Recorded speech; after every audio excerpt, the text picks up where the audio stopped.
Smart 24, driving business.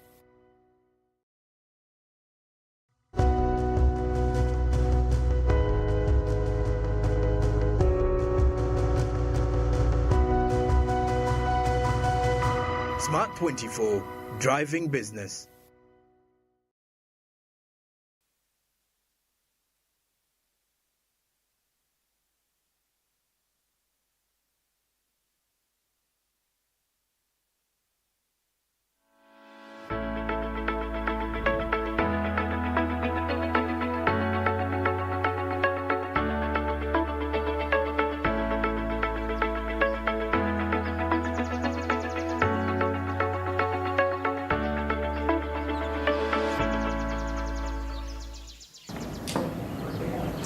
A very good morning to you. Welcome to Smart Means Business. We're live here on Smart 24 TV. My name is Kem Chadarin, taking you right through until 9 o'clock. What have you been up to? It's such a delightful day. Now remember, driving business, that is what Smart 24 TV is all about, giving you the latest national, regional, as well as international news. And of course, you do have your dose of inspiration that we come with on a daily, every day, to give you that pizzazz, to take it through to the next level and find out what can I do when I meet those business challenges. What should I be able to do? What should I think in my mind? And of course, when it comes down to the latest business opportunities, we as well pepper our conversation with that so that you can know what is happening. Yesterday, we brought you the fact that the funds were finally released when it comes to the Grow project. We did have quite a number of people ask us and inquire, when is this money coming? And like we as well recapped when I mentioned, you can please get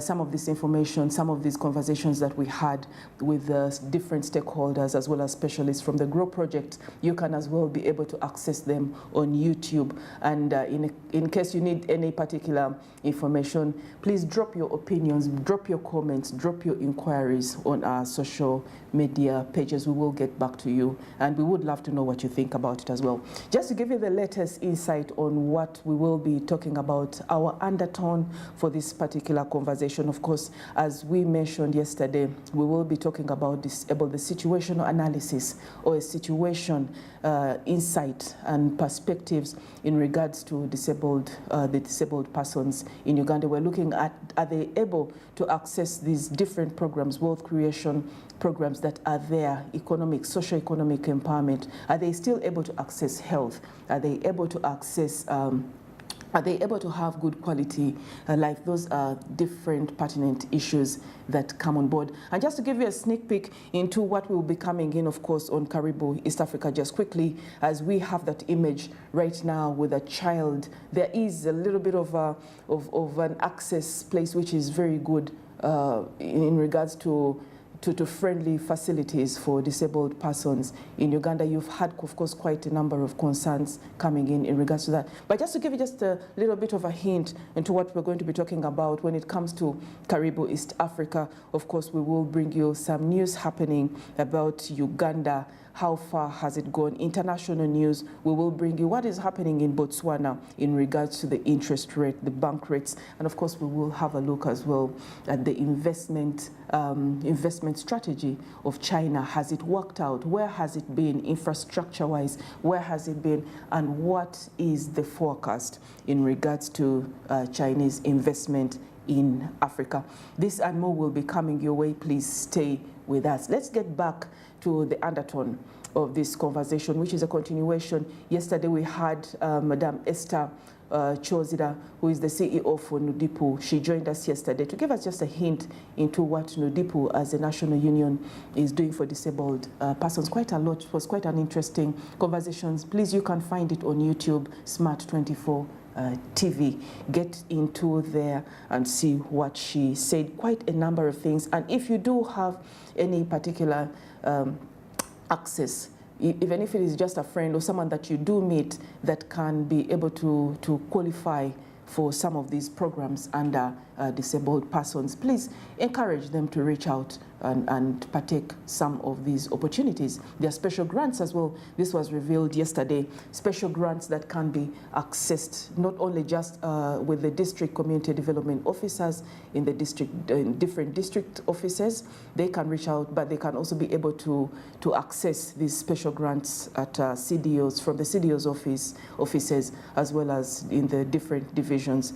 They should be able to get there. It is a right that they should be able to access some of these. Knowledge is power, remember, and ignorance can hold you back from seizing opportunities. So as you listen out, as you listen to this, to the different information that we bring to you here at Smart 24 TV, please do your part. Endeavor to link someone to some of these programs and some of these monies that are seated there idly waiting.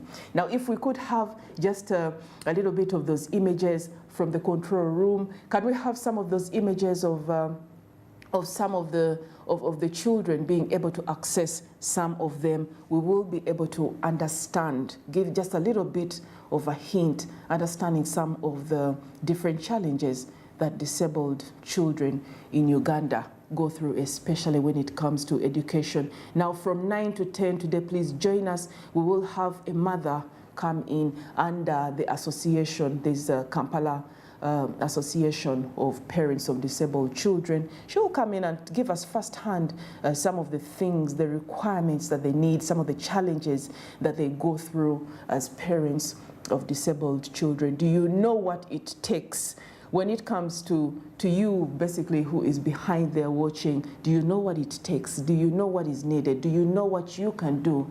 Because there's a part to play in all of this. Please be part of this conversation between 9 today and 10 as we have a parent join us and give her own account. Now, when it comes down, of course, like we mentioned yesterday, we did talk about that at least 16% of disabled persons are women in Uganda, whereas 10% of disabled persons are men. We also did have a little bit of a demarcation, bringing in with different statistics, of course, talking about a prevalence being around 73.3% of disabled persons engaging in agriculture, and this is in comparison to 16.6% of the others that are not disabled really engaging in agriculture. Sorry about that, 61.6%. You can imagine 73.3% of disabled persons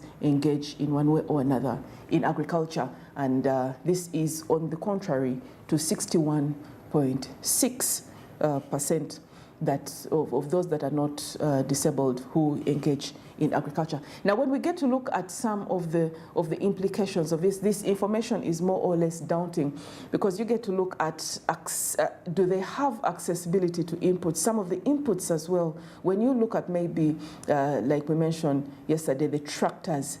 Can a disabled person with mobility challenges, someone who is lame, someone who has maybe one arm, are they able to use the tractor, and are they able to improve the productivity of their resources? Because they should be able to have these particular issues being taken into context. Those are some of the things that we will be talking right through for the next couple of days. We started off yesterday with more or less an umbrella version, holistic version on what is being done by NUDIPO, the National Union for Disabled Persons in Uganda. And we, of course, got the highlight about the different linkages that are happening and the need for sensitization, the further need for sensitization when it comes to disabled persons. And of course, today we will be looking at the mothers, the ones that are, the parents of disabled children. What do they go through? This is something that we would want to find out. Monday, we will be talking about, we will have one of the key players join us here as head teacher of Uganda School of the Deaf to let us know what is being done, especially within the classroom. Now, remember, there has been quite a lot of inclusivity being pushed for, and you have inclusive education right now in Uganda, with lots and lots of children who may have a little bit of intellectual challenges, like those have been called, you will forgive me if my wording is not the perfect one, but I stand to be corrected. However, we had in our discussion yesterday something along those lines with different intellectual challenges, and these are being pushed in right because they do acquire different social skills when they are in the same classrooms as other children. A wonderful idea, but is it working out? How far is it effective? Are they able, apart from the social skills and apart from the different challenges that they come with, are the teachers able to identify? Are the teachers, is there a particular strategy for the teachers to be able to help? And what about the children when it comes to the different children within the classrooms? Are they able are they aware of the role that they get to play in acting as a supportive system for children with disabilities? Those are some of the things that we would want to find out from across the different perspectives, the parents, the children, as well as the key players in education. It ought to be an interesting conversation. Please let us know what you think. What is your opinion in regards to this? Is it still a challenge within their own community, or is it a challenge within your own community? Do you have a different mindset? Is your mindset, can you critique yourself? Can you self-assess yourself and find out, can you carry out a self-assessment and find out what you think about some of these? Now, when you join some of these conversations that we have from 9 to 10, it gives you a little bit of an insight, a little bit of not only just insight into what you can do, but it also helps you to self-assess. Look at your mindset as well. Look at your different languages and languages in regards to this. And of course, when you do that, it is not meant to just to pull you down. It is actually meant to open up the space for you to self-evaluate and get better and do participate in a little bit of advocacy in regards to the things that we talk about. It should be an interesting conversation, and we look forward to having you participate between 9 to 10, as well as on the different days that we will be hosting other key players in this. But right about now, before we get into the different issues coming in, we need to have the press review, and press review coming up next to find out what's in the papers in regards to the country. Press review coming up.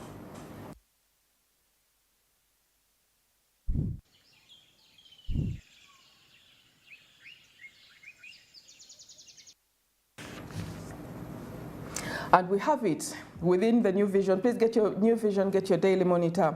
Government okays mobile gadgets in schools. Now remember, with the different curriculum that had come in, we did have quite a number of parents and teachers really cry out in concern, saying some of the things that are being brought out with children coming back with the holiday packages when they come back to school is that they demand that they do carry out research, and most of this research is on the mobile phones and all that happening. And the parents were saying, but especially those in the upcountry, in the rural areas, saying this is unfair because we don't even have smartphones here. So maybe those are some of the issues that come into play. But talking about what is in the New Vision, the government okays mobile gadgets in schools, no more confiscating them, and of course there is that liberty that comes, but how will they be used? How do you go through that blurred line between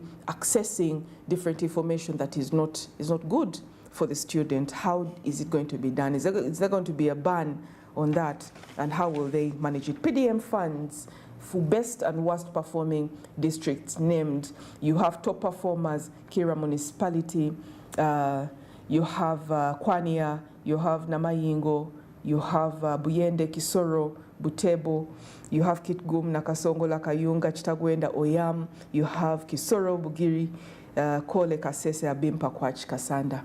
And those top performers, so far 18 of them. Mid performers amongst, you have Sinjiro, Nebi, Aleptong, Bara, Omoro, and then of course you have others which have been identified as some of the poorest performers: Bushenyi, Nakaseke, Tororo, Nansana Municipality, and then you have Kamuli and Sironko coming in as poorest performers. Please get more more information. But of course, some of the challenges that have been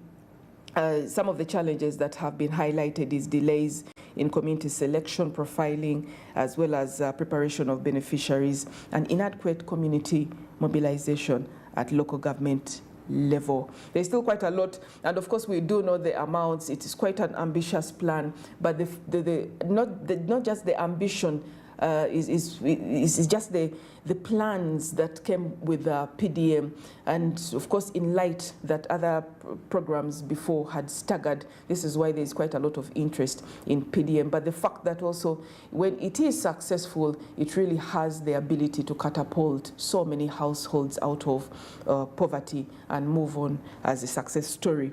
Museveni launches plan to develop Bukedde region. This was said recently as he attended something with Musenero coming in right there, fronted by Dr. Monica Musenero, the Minister of Science and Technology. The strategic plan has been referred to as the very first one where Bukedde has had consensus. Invest in reading to save your child's future vision.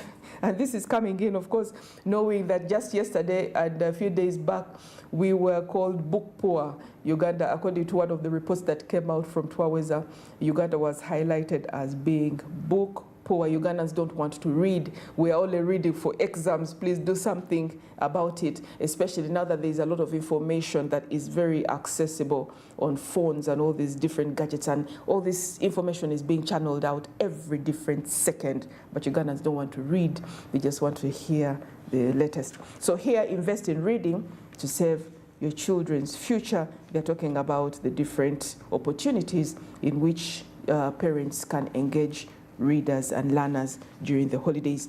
Government allows mobile gadgets in schools, and Mrs. Museveni asked parents to regulate the use of mobile gadgets by children while at home.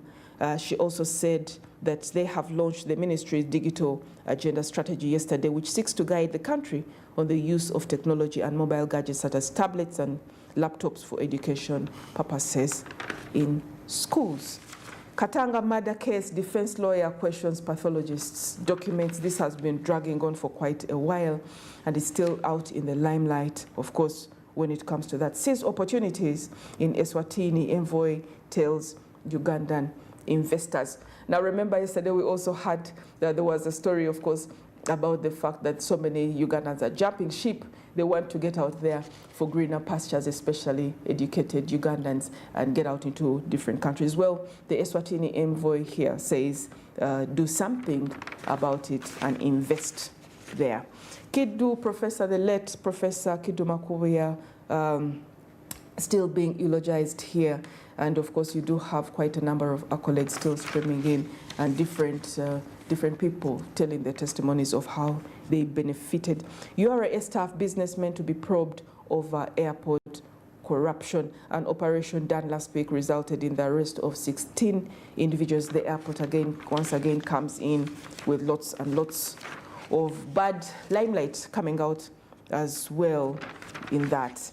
When it comes to harvest money, please get your latest on the new vision. Now, when it comes to the Daily Monitor as well, high health bills sicken Ugandans. 88.3 billion out of pocket. Over-the-counter health expenditure increased by 88.3 billion between 2019 and 2021. And when it came to expenditure, Uganda's total health expenditure increased by 3.5 trillion between 2017 and 2021. And in addition to that, 72,000 is what Uganda's current health expenditure per capita increased by $19 between 2017 and 2021. This is worrying for many Ugandans that they are on a medical emergency away from financial ruin. A report by the Ministry of Health confirms the growing stress of paying for treatment in the absence of a national health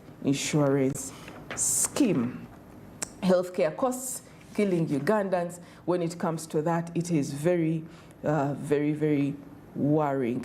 Pain in the pocket, many Ugandans worry that they are just one medical emergency away from rain. Imagine just being there, and then you get that, you go back home and your child has a high temperature, and then you only have to, you don't know what to do, because the only thing to do at that particular time is to rush the child to the clinic, and when you get there, lo and behold, the medical bill will just wipe you out and move on. And indeed, it is something worth thinking about. A report paints gloomy picture of the economy as well. When it looks at it, there's a summary of the state of the economy. Real sector says purchasing power grew by around 0.97%, appreciated by 1.1%. Exports dropped by 23.6% from $940 million in May to $718.6 million in June.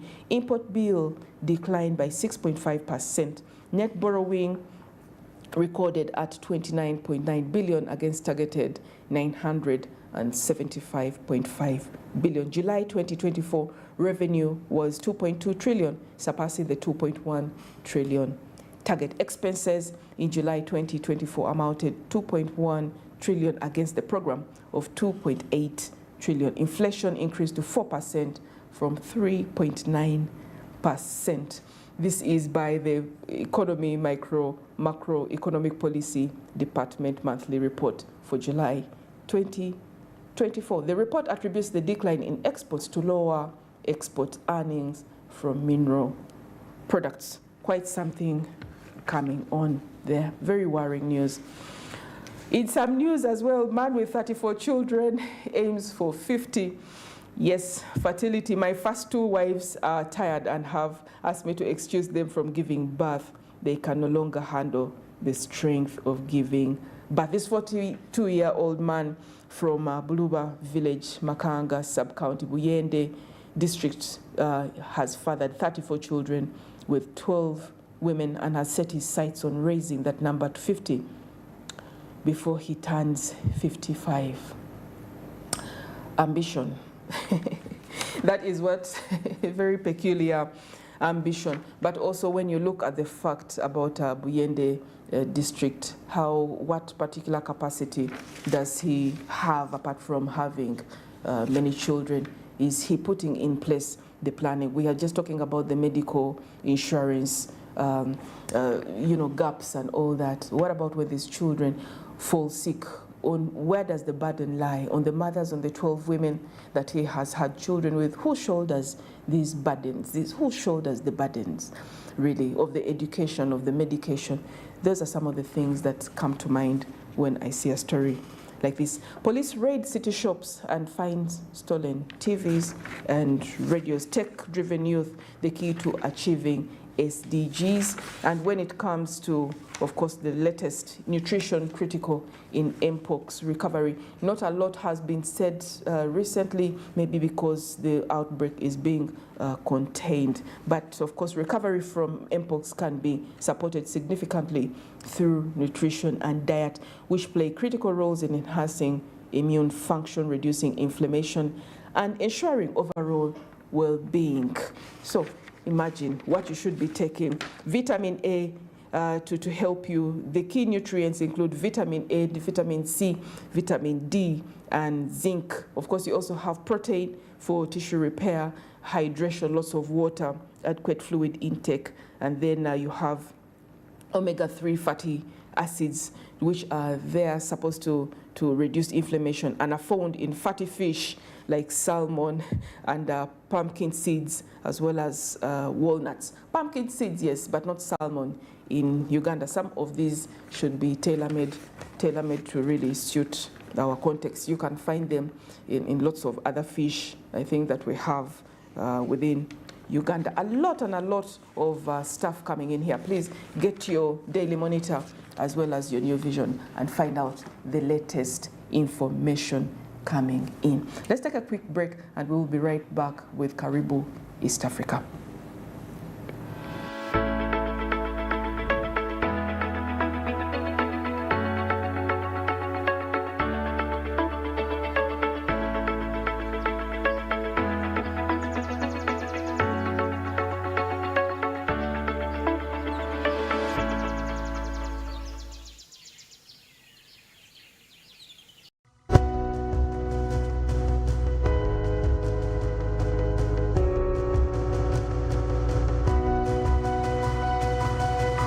Smart 24, driving business. I am Muriel Jamila Hope, a student of Ebenezer Baptist Secondary School, a senior 4 candidate in Obongi District, Itula Sub-County, Dongo Village. And I am in the bakery class, currently studying, pursuing the course of bakery in Lira City. But why have I come here is to add more value, to add more knowledge on the skills that I have. Because when I came here, the skills that I have got is on the best ingredients that I can use to actually make good products. But our great congratulations to the government of Uganda, His Excellency Yoweri Kaguta Museveni. He's really a someone who is a mentor to everybody. He's really someone who is nationalistic, who is patriotic. We appreciate his duty towards our country, towards our women, so as we develop our economy.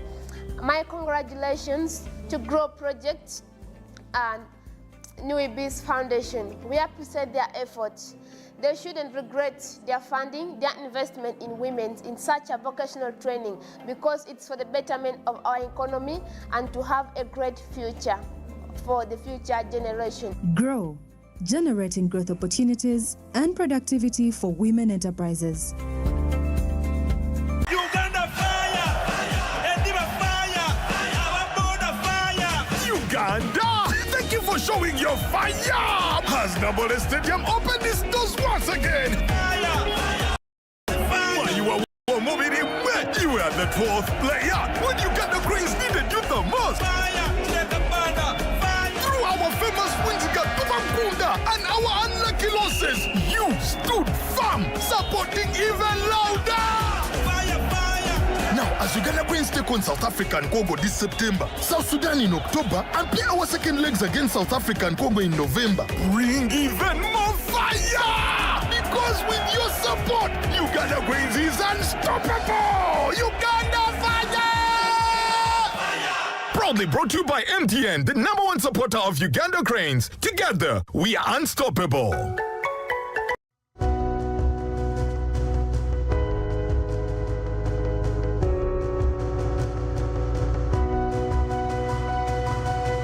Smart 24, driving business. Moment has arrived. Closer to your champion. Sakani Simine, 100-meter sprinter. Patrick Chinyemba, flyweight category. BMX racer. Stay connected for every medal moment from the 2024 Paris Olympic Games. Get closer to your champions with Supersport on DSTV, the home of entertainment. Bulu magic is my joy. Bulu magic,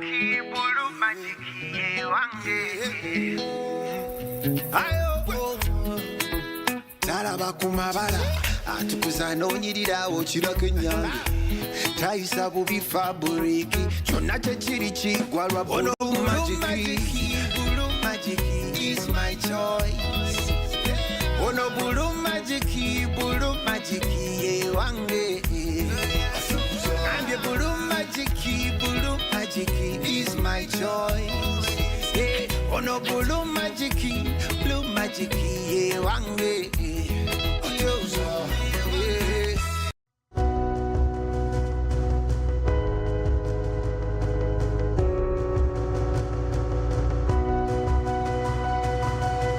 Smart 24, driving business.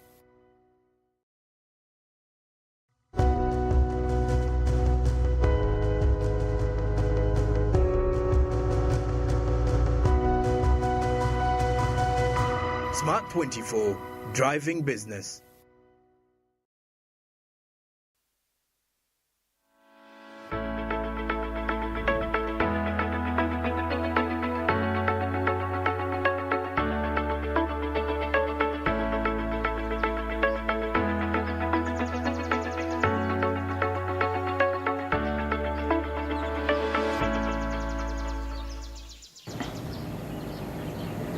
Welcome back from the break. Good morning, Mercy. Good morning, It is a lovely morning. Yes. And we hope that you all tune in and glued to Smart 24 TV, where you drive your business every day from Monday to Friday. Indeed. And, just next week, we're going to wrap up the month. I know. I know. Days are running.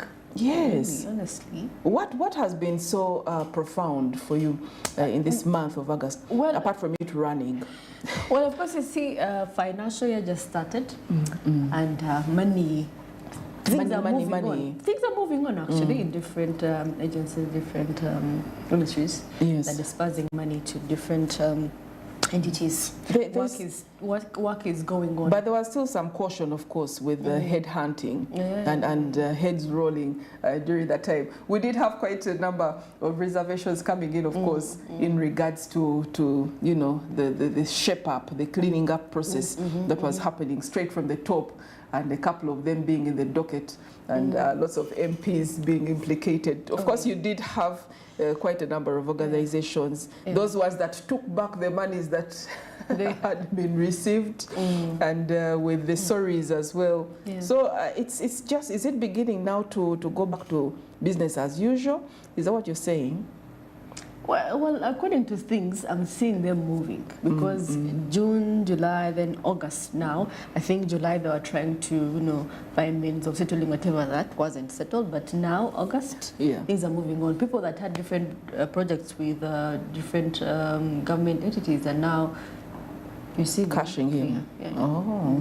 Well, we should be able to see whether this works out as a cyclical pattern as well, or there will be a couple of changes. It's interesting to keep tabs on that. We will give you the latest, of course, here at Smart 24 TV. Let's dive straight into the regional news coming in from Karibu, East Africa. Some very good news coming in from Nigeria that granted 9 private farms with off-grid power generation licenses. The significance, of course, of the off-grid power solutions in Nigeria's energy sector, with private farms like MTN and Golden Penny Group embracing decentralized power generation, is, of course, the fact that there should be a transition towards cost-effective tariffs and sustainability in power generation methods, including the integration of gas to power and solar energy capacity. In a move signaling growth and expansion in Nigeria's energy sector, the Nigerian Electricity Regulatory Commission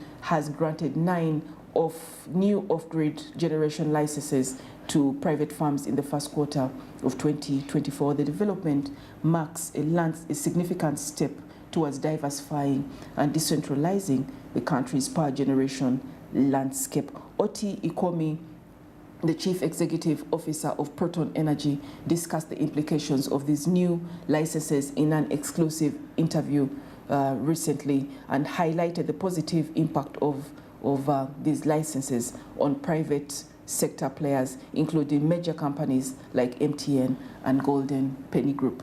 These farms are now able to generate their own electricity, moving away from traditional centralized power systems, and the shift towards off-grid and captive power generation is seen as a strategic move to improve efficiency, sustainability, and cost-effectiveness in the energy sector.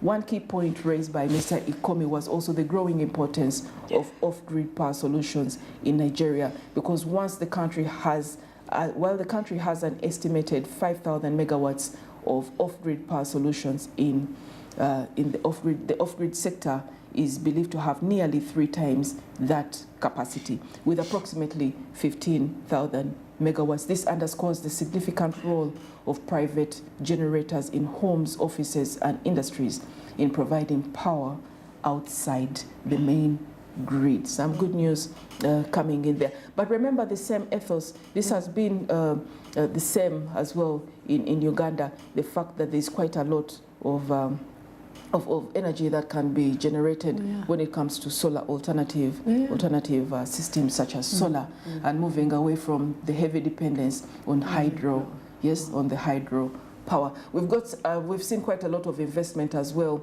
not quite as wide scale and expanded as we would want it to happen But we've, of course, had quite a number of investors come into Uganda and say, how are you not able to tap into this? Because this sort of reliance is on hydro is not good.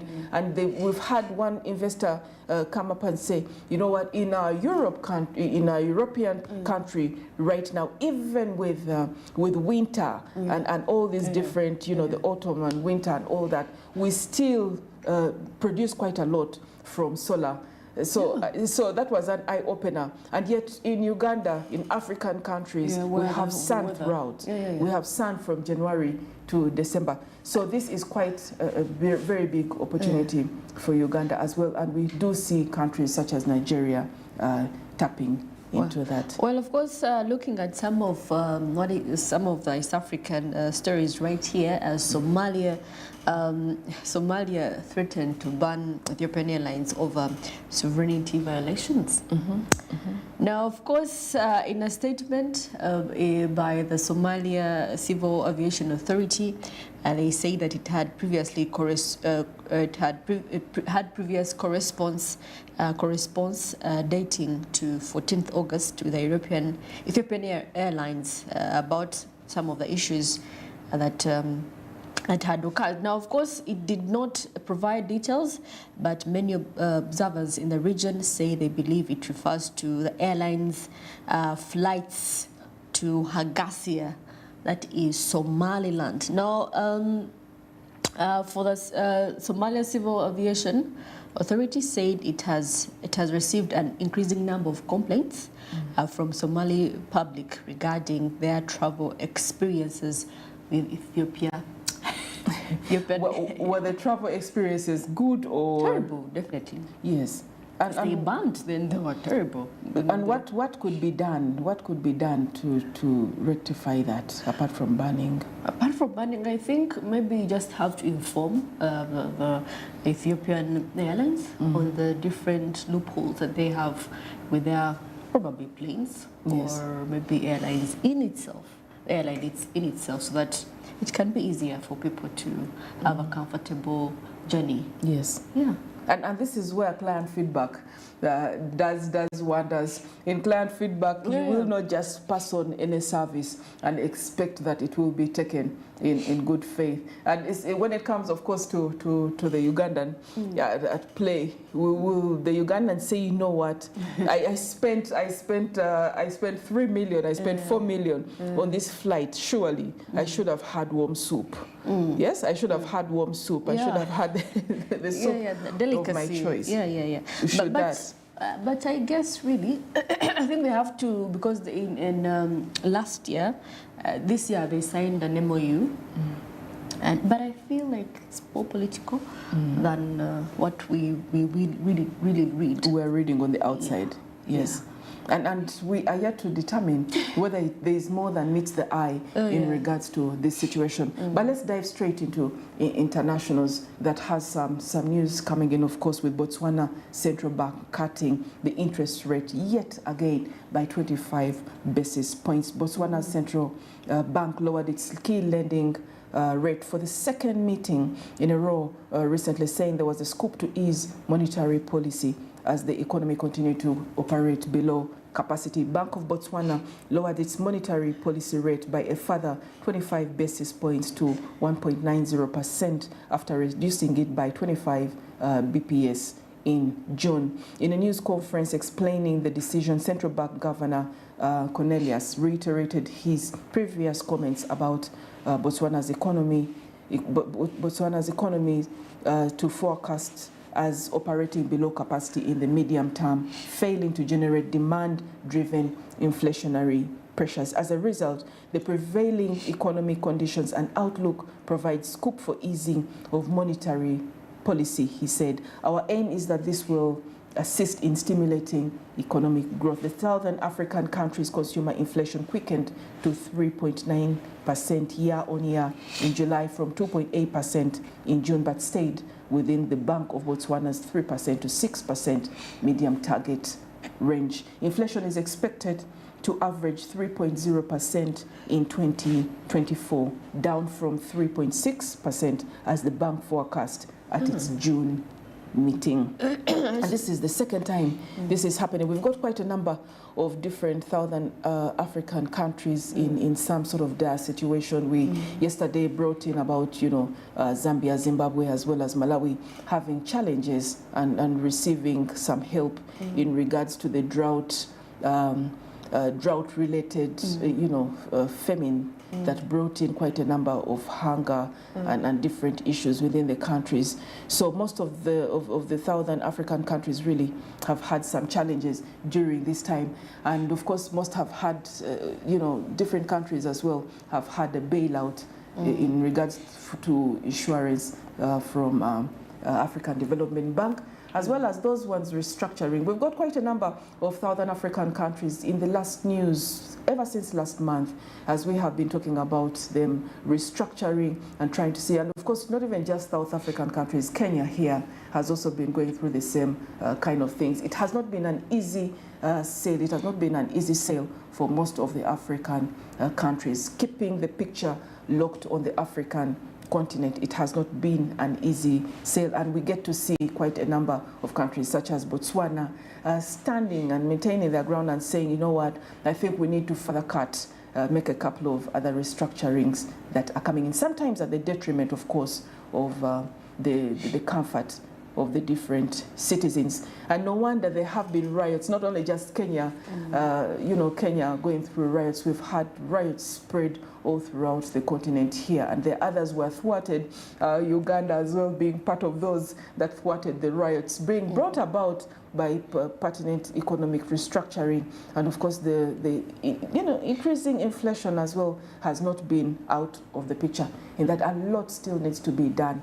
But you do have other countries such as Tanzania that have been able to have a little bit of stability along the way, although of course they have had some sort of restructuring and looking at how sustainable their products are, their internal farms, the domestic manufacturing farms, especially when it comes to sugar. You've had Tanzania go through that. Sugar, grain, they are very, very insistent on that. But it's coming in as well. Let's have a look, talking about investment, let's have a look as well at China. China has for long been galloping around different African countries, and you do have those ones that have really embraced it nicely and welcomed it. But of course, back to this news, the volume of Chinese lending in Africa has slowed dramatically in recent years, especially during the COVID-19 pandemic. But Beijing continues to play an important role in providing the continent with finance. The Chinese government has promised to target future funding at clean energy and climate adaptation projects, and its policy on managing existing African debt owed to its own banks as well as to other lenders will have a big impact on the economic stability of many African countries. At the same time, alongside growing trade ties, there has been a drive to promote the use of the yuan as a reserve currency, and African governments are beginning to issue panda bonds denominated in Chinese currency. Financial ties between China and Africa have strengthened hugely over the past 2 decades. Chinese foreign direct investment in Africa increased from $75 million in 2003 to $5 billion in 2022. China is now the largest bilateral creditor to Africa, accounting for close to 20% of the region's external sovereign debt, up from 2% in 2004. According to the IMF, about 20% of Africa's exports are shipped to China, mainly mining and energy commodities, and around 16% of all African imports come from China. Both these proportions are roughly in line with the sizes of their populations. Total trade between Africa and China reached a record $282 billion last year, whereas China's economic health is so important to Africa that the IMF estimates that GDP growth in sub-Saharan Africa falls 0.2% for every 1% decline in China's GDP.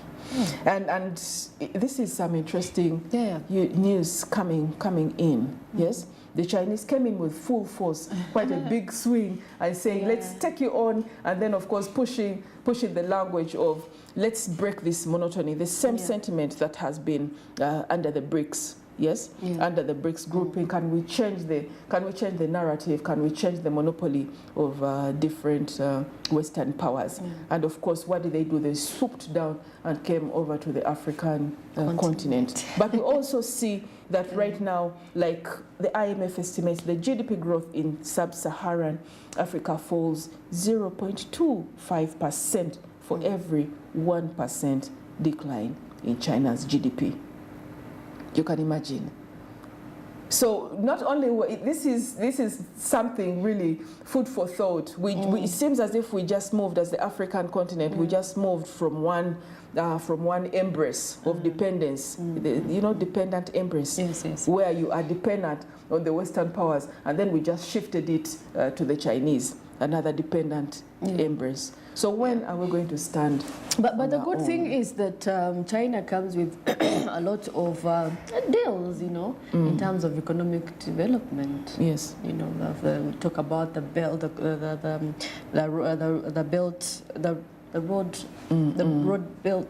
Belt and Road Initiative. Yes. Yeah. I mean, they're doing quite. The exchange is reasonable. You can see something is really being worked on compared to other Eastern powers who come, to to what? To cook, unless there is visibility on what China is doing. Yes, but I think there's also an agenda that's there. Definitely, there is an agenda. There is an agenda when it comes to strengthening this currency as well and pushing out, weakening the dollar. When you look at the panda bonds, yes, that are denominated in Chinese currency, that is something to think about as well. Something to think about. And no wonder you have lots of Pan-Africans that have been pushing for one currency in Africa.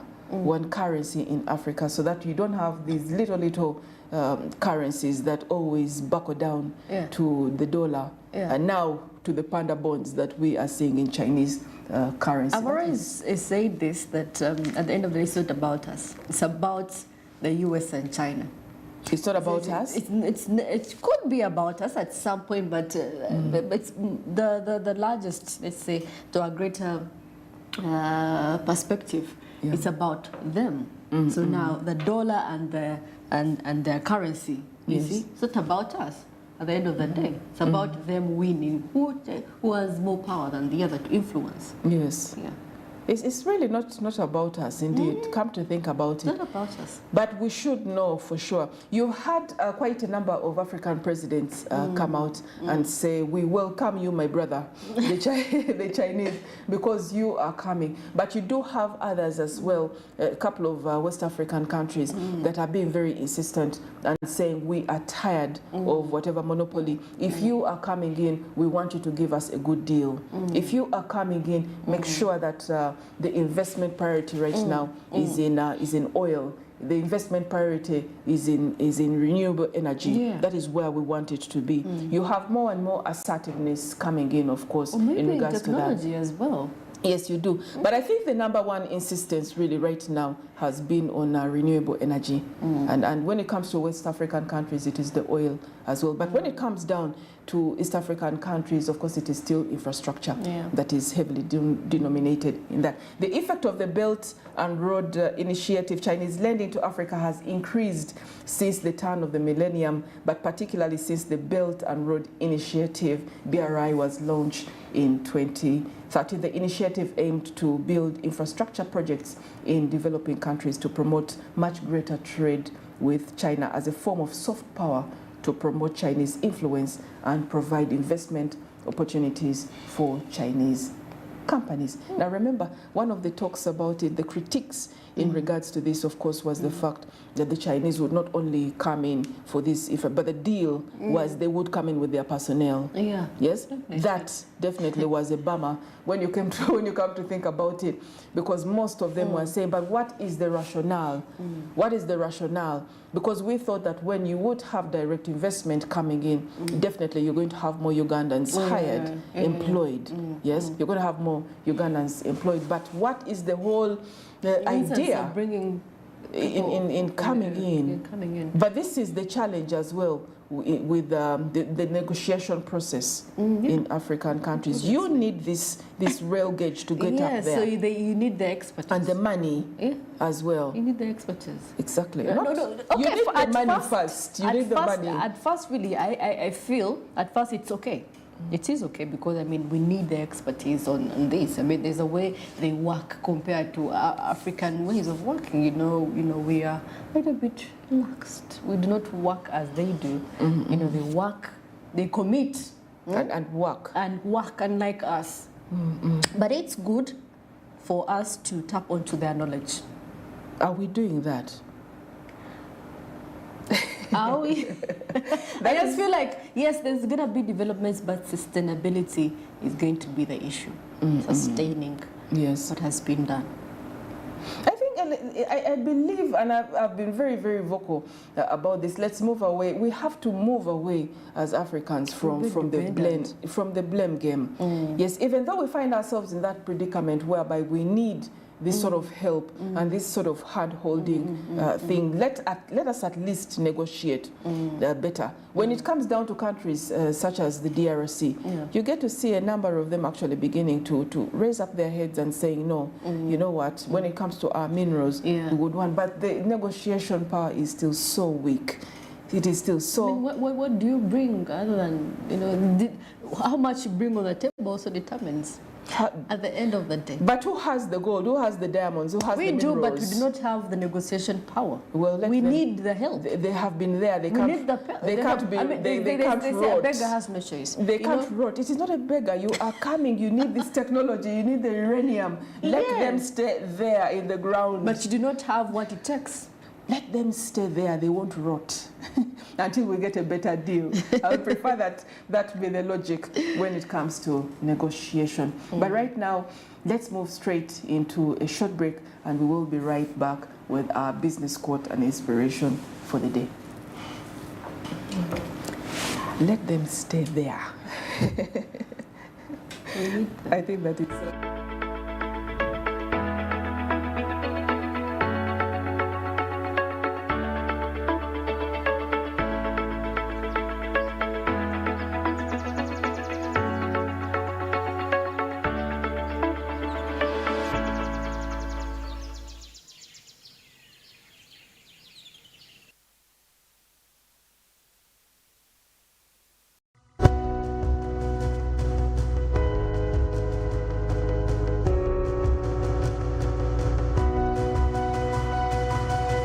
Smart 24, driving business.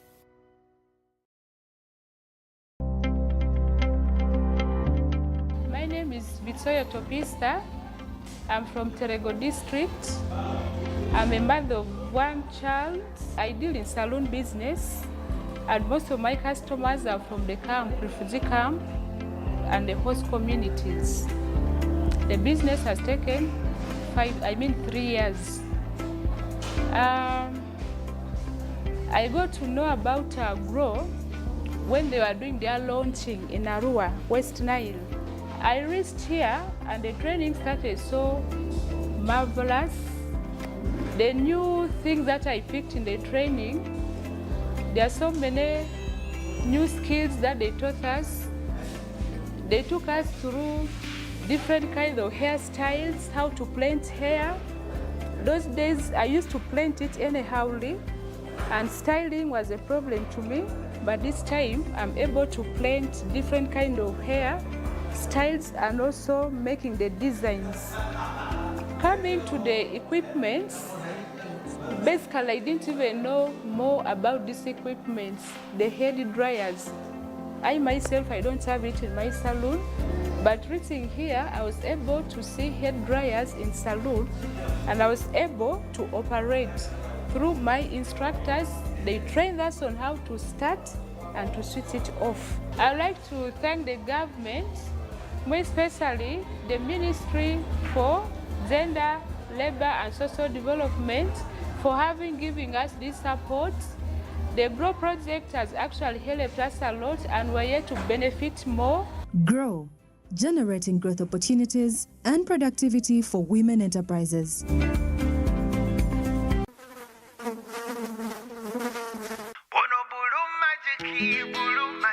Is my joy. Ono bulu magiki wange. Ayo. Talaba kumabala atukuza nonyirira okirako enyange. Tayisa bubi fabriki kyonna kyekiri kigwalwa bulu magiki. Bulu magiki is my choice.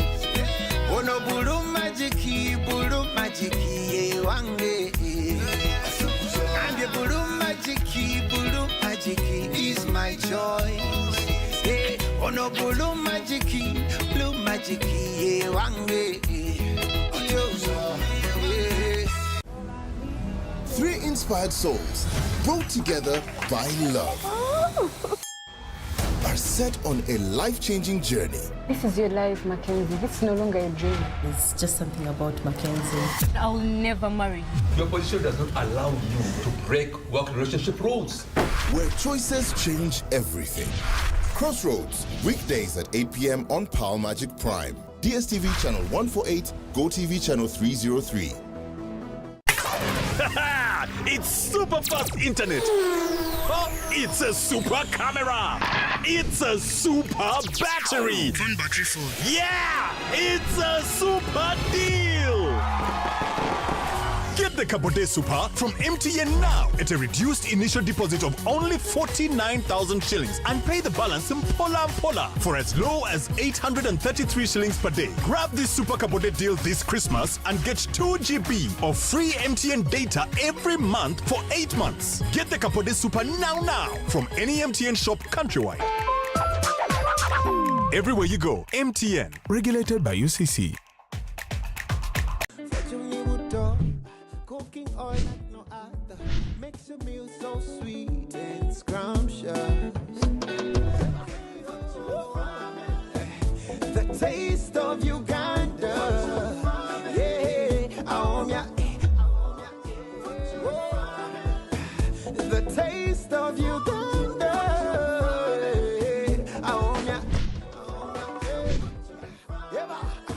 the taste.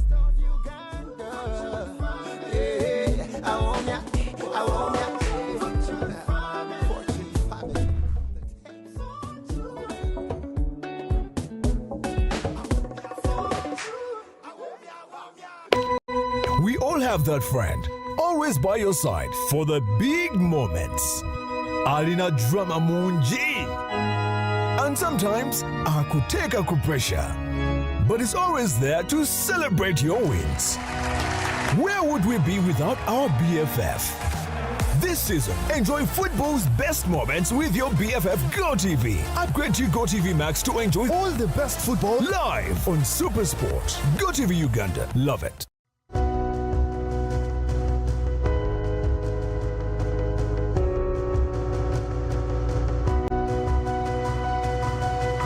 Smart 24, driving business.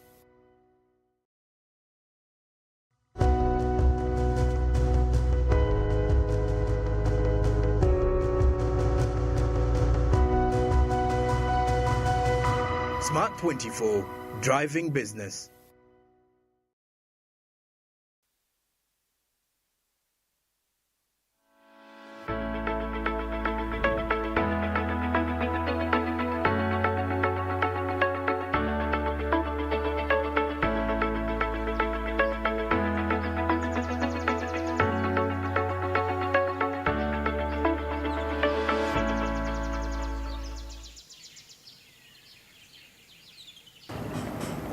Welcome back from the break. Now, like we always say, Mercy, today the 23rd 23rd of August.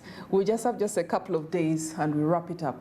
We wrap up the month of August and dive straight into September. Now, like I always love to ask, how do you seize the day when the challenges come in? And the challenges could be health related, they could be business related. We've had quite a lot of flu and cough going around recently. So, and many are actually still complaining about it. What is happening your side? Let us know. Get onto our social media pages, Smart24 TV official and Smart24 TV as one word. You can find us on X, on YouTube, on Facebook. You can get in touch with us and let us know what you think. Have you had any of these flu and cough recently? I feel myself, yes. The surrounding environment is really not good, and I guess we should stick back. I don't know. Back to lemons, the concoctions, lemons and all that. It really worked, but it's it's spreading actually, and I feel myself almost getting it, but I will not allow myself to I will not. The moment you detect it, you start on the citrus. You start taking vitamins. You start fighting. Do you believe, Mercy, that you can will yourself? You can believe and will yourself out of something, out of disease, out of that. Yes, I have done it. You've done it. I've done it before, and it has worked. The moment I feel, I'm like, no, it's not going to happen. It will not get to me. Yeah. I make sure I take whatever you take something along with the belief. As long with the belief. You want to be like Christians who just wait on the Lord. Yes. You have to do something for the Lord too. That boost of vitamin C as you wait. And this is why we are very insistent here as well on giving you that daily dose of vitamin C from Monday to Friday with a different business quotes and different inspiration coming in your way. Let us have our daily dose of inspiration. Yesterday we had Aliko Dangote telling us small, start small, but continue to dream big, and that is how you will move on to achieve greatness. I wonder what is coming up today. Let us have our business quote for the day.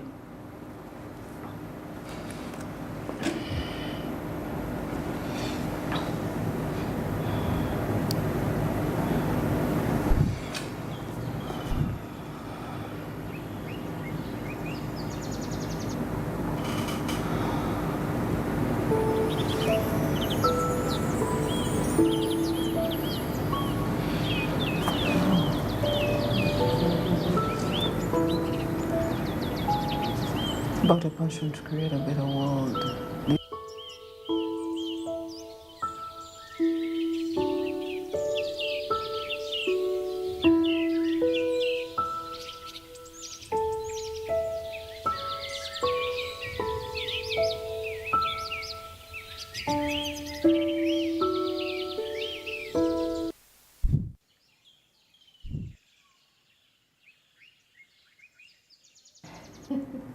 And indeed, off camera, we've just been debating on this, and like Dr. Ola, the founder of Flying Doctors in Nigeria, says, true passion. You must. True success. Yes, true success is based on the true passion to see you create a better world. But the reality about it, like you mentioned, is how do you even have the passion when you're just drowning in different things? How do you focus? How do you focus there is, that? I would say, personally, if there is anyone that is out there doing something that they love, they could be at like maybe they say 10%. 10%. Majority of the people are doing things that they don't love. Because they want to. You have to survive. You have to survive. Yes. How else will? What do you mean passion? Passion involves patience. I did not have the patience. Yes, you get? I do not have the patience because just recently I was talking to a friend and they set it up something, and I asked them, I'm like, are you passionate about what you started up? Do you love what you do? I was like, or else you had that this thing gets money, it's a quickest way of getting money, and of course, 2 months down the road, the investment, the return on investment is not. So I'm like, these things. and and this is why it's very important, because at the end of the day, there must be a viewer out there that is reflecting upon the same, I do understand. Mostly for the generation, our generation, the Gen Zs, we don't have the patience. We want quick money. Yes. Quick money. Very quick. Midnight, call me, there is a gig, I'll go. It has actually also been reported in most cases that a lot has been changing, and they want the Gen Zs actually want the money but don't want to work the long hours. They don't want to work the long hours as well. Then that has been brought in, but also they tend to quit every now and then. Oh yeah. Whenever things, they can just up and leave just on an inspiration, because they woke up and said, I should just go to Sippy Falls today, and why am I suffering? Why am I suffering? Why am I suffering? Why have I been working? I have my peanuts of 800. I'm going to spend it all by going to Sippy Falls today. Yes? To enjoy enjoyment. And they will just up and leave and come back with no penny. Yeah, I guess it's maybe the upbringing, when you're raised in a generation that... open-minded. Yeah. And now that we are free to do what we feel we can, you have that freedom. The freedom has become misused by this generation. Yes. I mean, someone is really home, and at their home, like, you know what, even if I don't work, my mother is going to pay rent for me. Yeah. Which was different from probably our mothers, because once you were done with campus officially, what are you doing? Then the questions would begin, because you had to go through all these different, the passages. You must go through the developmental stages as well. So you can't just come in and then sit. But of course, we did see some interesting news coming in sometime last month with quite a number of Japanese and Chinese as well, Asians preferring and saying it's impossible to make a living on what I'm earning. So I'd rather go back home. When I go back home, my parent pays me something to just make sure that I'm taking care of the place and doing this and that. Why would I go out into the city center to earn something and then struggle? Yes, you had quite a lot of sentiments coming in from different Asians, Gen Zs actually coming in on the same. So it's very easy to negotiate with Gen Zs as long as they put in the least effort possible and are still able to get them. But that also shows you the different the different priorities within different generations. Of course, where in my generation, it is more or less pride, the ability to stand up and no matter what you go through, know that you're doing what you're supposed to do. Yeah. And I remember it was a mantra during my time, do what you're supposed to do with the least coercion possible. And I still say that as well to my children, do what you're supposed to do. Let no one get you up. You know you have your personal hygiene, do it, And whereas when you come to your generation, now it is, I will do whatever I want to do at my own time, at my own pace, and the rest can go hang. So I think that is the one thing that I see, passion is not involved. Because now, we are so even fortunate or fortunate that we have grown in a generation, I have grown in a generation where people are relying on gigs. Because the salary you get cannot facilitate your life, Sippy ambitions. Yeah, the standards of living are so high. You have maybe peer influence. You have rich friends, and you have to cope. Yes. So you find people are getting exhausted. That is why we have issues of mental health in this generation. Burnouts, because you're trying to live a life that is not up to your standard. It's not up to your standard. Or is it because you are being required to put in much more effort than you actually are willing to put in? If you find yourself in a position where what you're making, you're spending it on luxurious things. Yeah. That means you're living a life. You're living beyond your means. But if you're working to invest, that's sensible.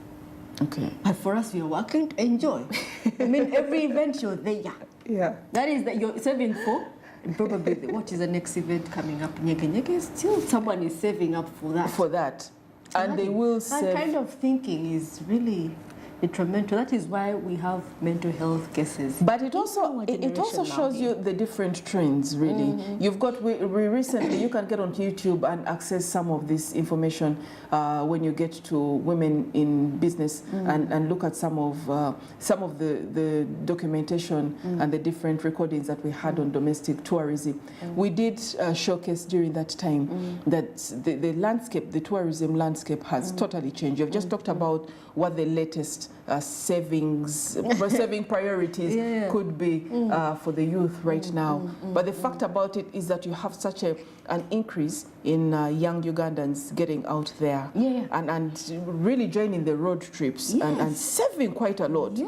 Saving quite a lot to go there. In the next coming months, I know like 3, you know, going to CP, another one going to Bunyonyi. I know. And someone is saving that. For that. Yeah. And others going to Abu Dhabi and others going to Seychelles as well. And you know, they serve religiously. They serve religiously for this. They will do anything and everything to go there. What do they ever? Let me ask as well. Do they ever think that maybe let me save with the same passion for land? Because at the end of the day, listen, we are in a generation, actually, there was a report. That looks at now? Yes, a report where now parents are now facilitating their adult children. Yes, more and more. More and more. More and more. Yeah. Because, I mean, you're in Kampala, you're stranded, and your parent, instead of you doing the reverse, the parents are now still taking care of you. Still taking care of you, paying you rent. Paying everything. Yes. Because you can't manage. Because you cannot handle. Now, the reverse is true, because during my time, even if it happened, and you were unable to, you would be told to do whatever possible, even if it is push a wheelbarrow, do whatever possible to earn that 10,000 or 5,000 that is needed to be done. It doesn't matter where you are, whether it is pushing a wheelbarrow, whether it is cleaning windows, whether it's washing clothes, do what you're supposed to do. Now, if you fail at that and all is lost, please pack your bags and go back to the village and do some digging. And even when you go back there, do some digging, because at the end of the day, you must be resourceful. What are you doing? What are you adding to what you've already found? So it's very interesting. What are your thoughts on this? What are your thoughts on this conversation? Where do you fit? Please let us know as well what age bracket you are within, so that we can get a better understanding of where you lie. Quite a lot is changing within society.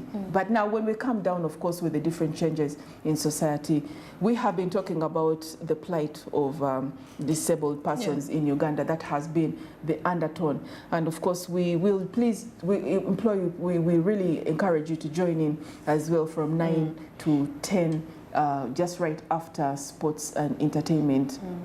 That Mercy will take you through. We will come back as well at 9 to 10, where we will have a mother from the Kampala Parents Association, parents of those of disabled children. We will have a one-on-one with her as she tells us the different challenges. What do they go through? When you step into their shoes as parents of disabled children, what is in their minds? How do they manage to go through the dailies? Yes, because there are lots of things that are needed. Well, you see, actually, I think growing up, when the cultural norms were still on, you know, it was looked at, I don't know, like witchcraft. Yeah, witchcraft. They did something wrong. And you know, and those days maybe polio, something like that.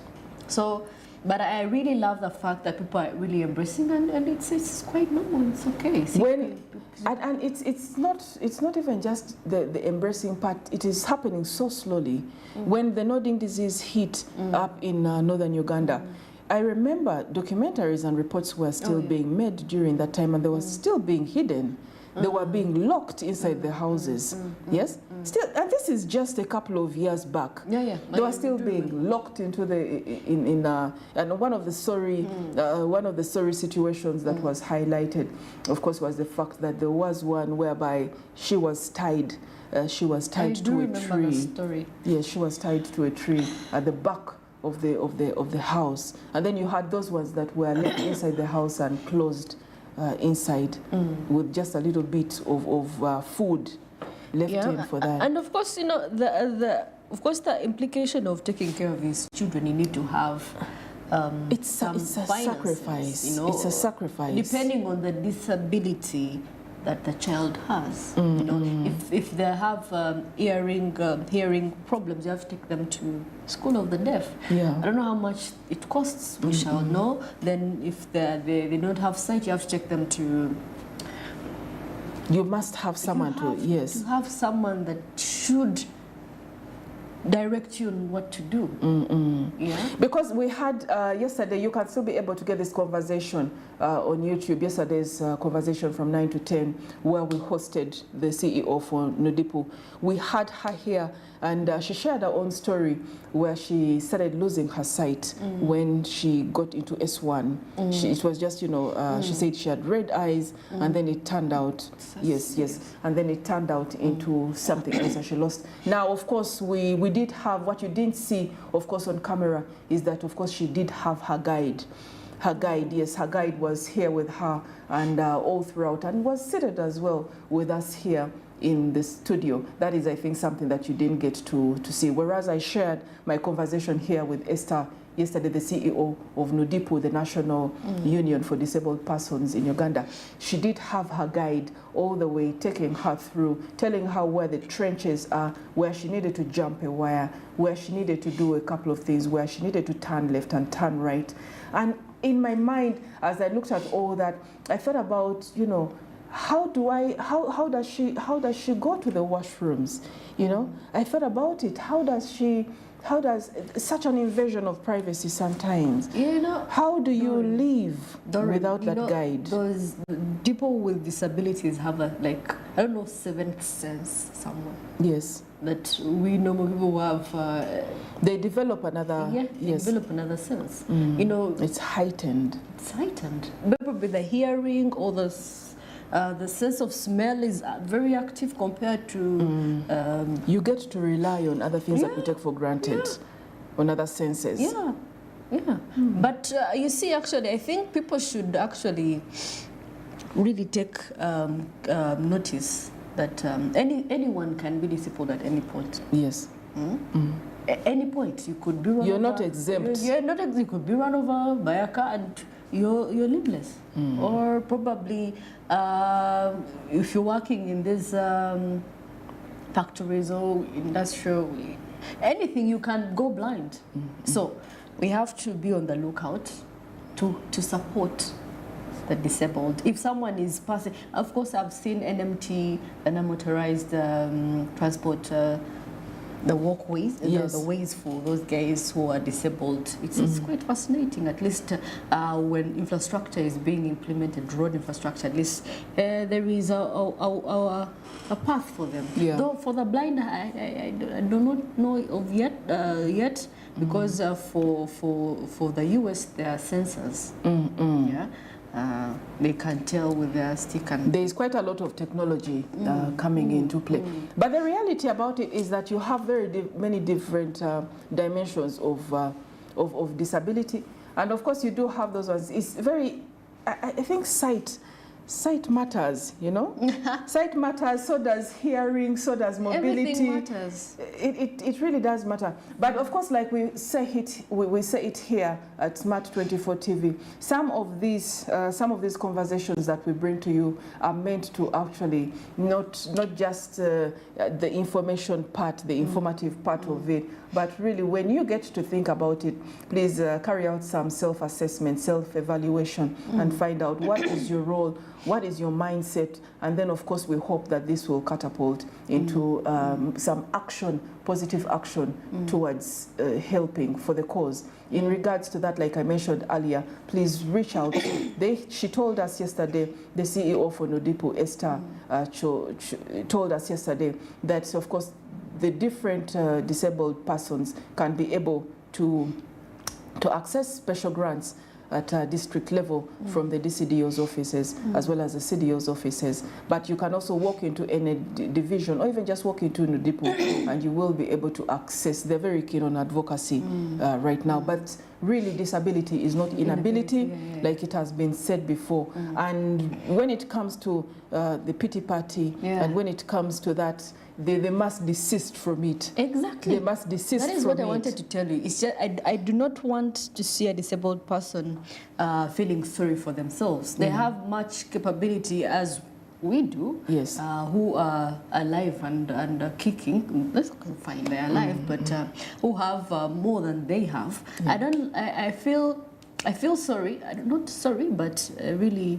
there's a way I feel when I see those people begging. I mean, they can do. I have grown. What do you feel? What do you feel exactly? A limbless woman.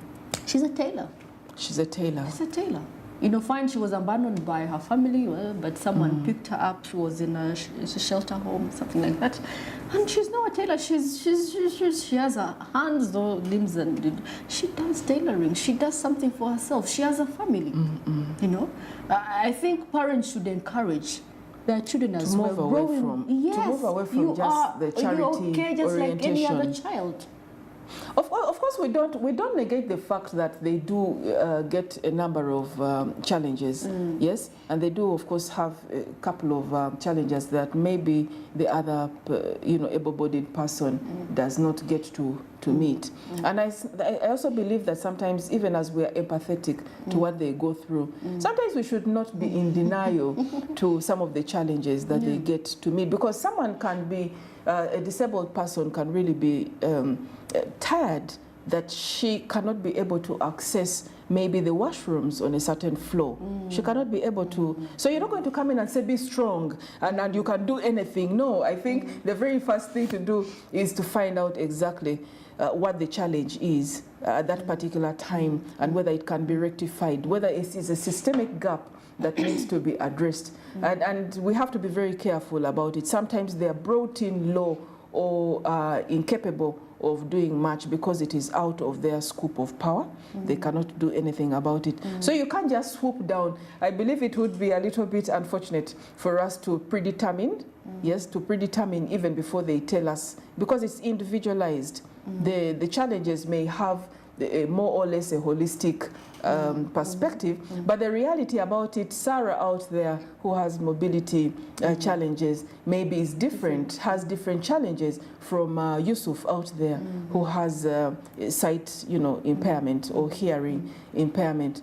And if at all Yusuf tells you, I have been to Chambogo and I have finished. Chambogo is doing very, very well when it comes to inclusive education. I believe Chambogo has done quite a lot, and is still one of the first A gamers in institutions that really support disabled persons. But when it comes down to that, and then they tell you, and Yusuf, who is visually impaired, tells you that, yes, I finished, I have my degree, but no one wants to hire me. What can you do on your part to be that linkage to enable Yusuf get a job?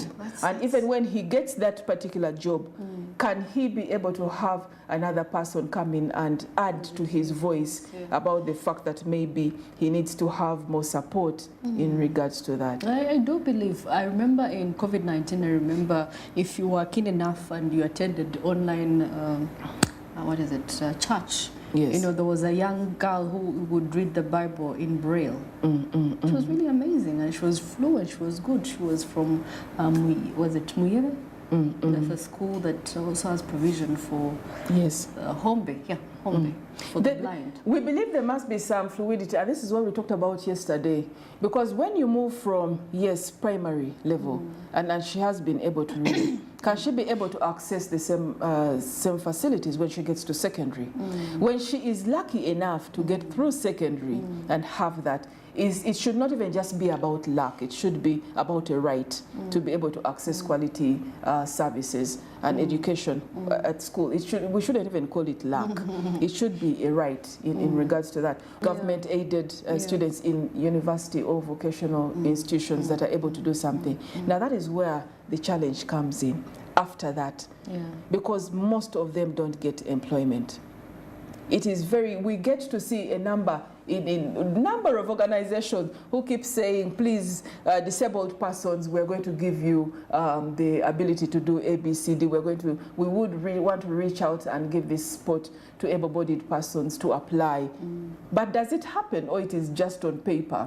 You know, this is what we want to do. Is it just on paper, or it is actually something that is factual, that when they come in, they're going to be given that additional support, that there is preparedness, organizational preparedness when it comes to that. Hopefully we will have someone join us, join us next week on Tuesday or Wednesday to give us a little bit of a sneak peek into the employability and the situations preparedness, organizational and institutional preparedness when it comes to employment of disabled persons.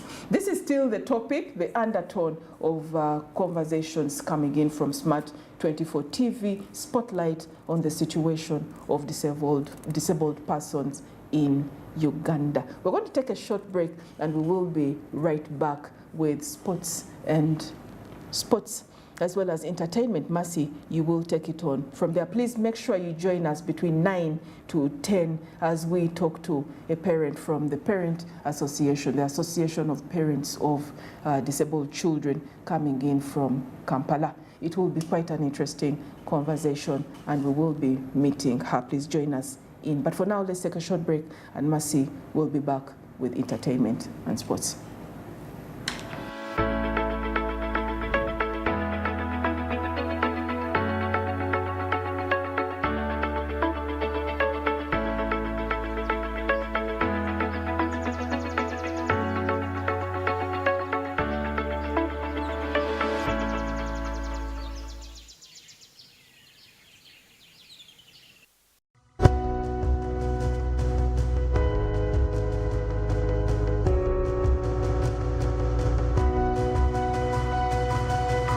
Smart 24, driving business.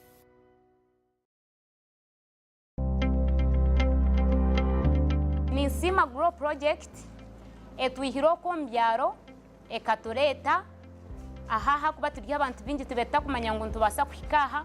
Ninsima Grow etuyambere ekatwihoko ekatwegese ebintu bingi bitubeta kumanya ebintu byingi tubeta kubimanya tubeta kama ngo tubasa kurakurana business zitu tubeta kweyikirizamu. Ninsima Grow abwo kutuyamba ekatwiho mu bingi ekatureta aha tukabasa kugira kitwayega.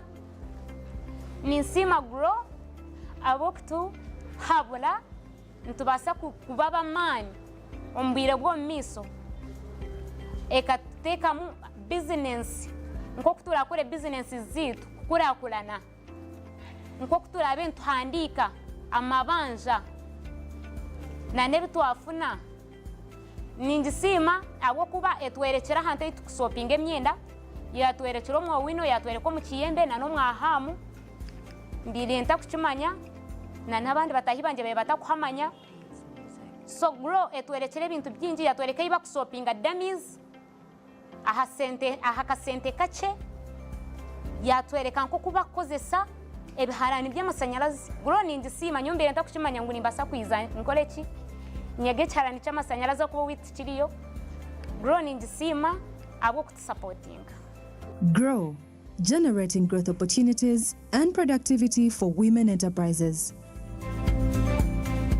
Are you a female business owner in Uganda looking to grow and transform your business? Grow empowers you with access to entrepreneur services, accelerating your business growth from micro to small and from small to medium enterprises. Grow provides comprehensive support, including training, startup tools, business formalization, certification, networking opportunities, access to affordable credit and grants, coaching, and mentorship, with all resources available for free. For more information, please visit grow.go Contact the PSFU Grow officers at Trust Towers, ground floor, plot 4 Chadondo Road, Nakasero, or the Ministry of Gender at plot 2 George Street, Simba Manyo House, 3rd floor. Call us at +256 394 514 071. This message is brought to you by the Grow Project, a Government of Uganda project implemented by the Ministry of Gender, Labour and Social Development and PSFU, funded by the World Bank. Grow, generating growth opportunities and productivity for women enterprises.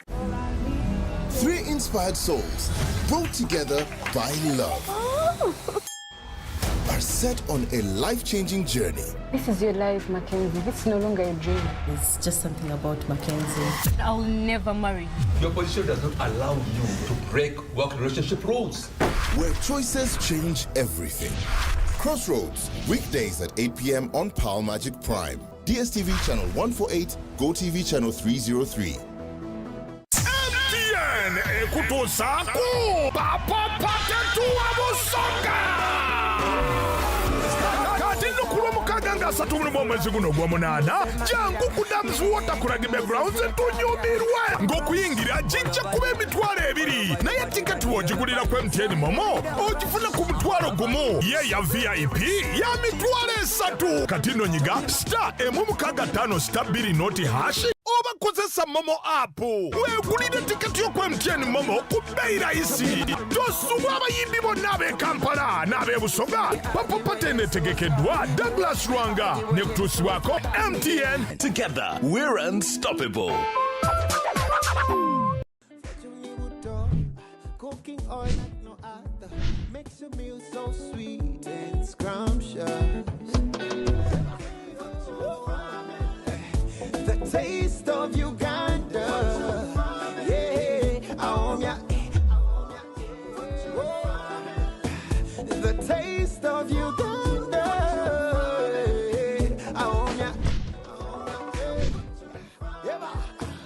the taste of Uganda, yeah,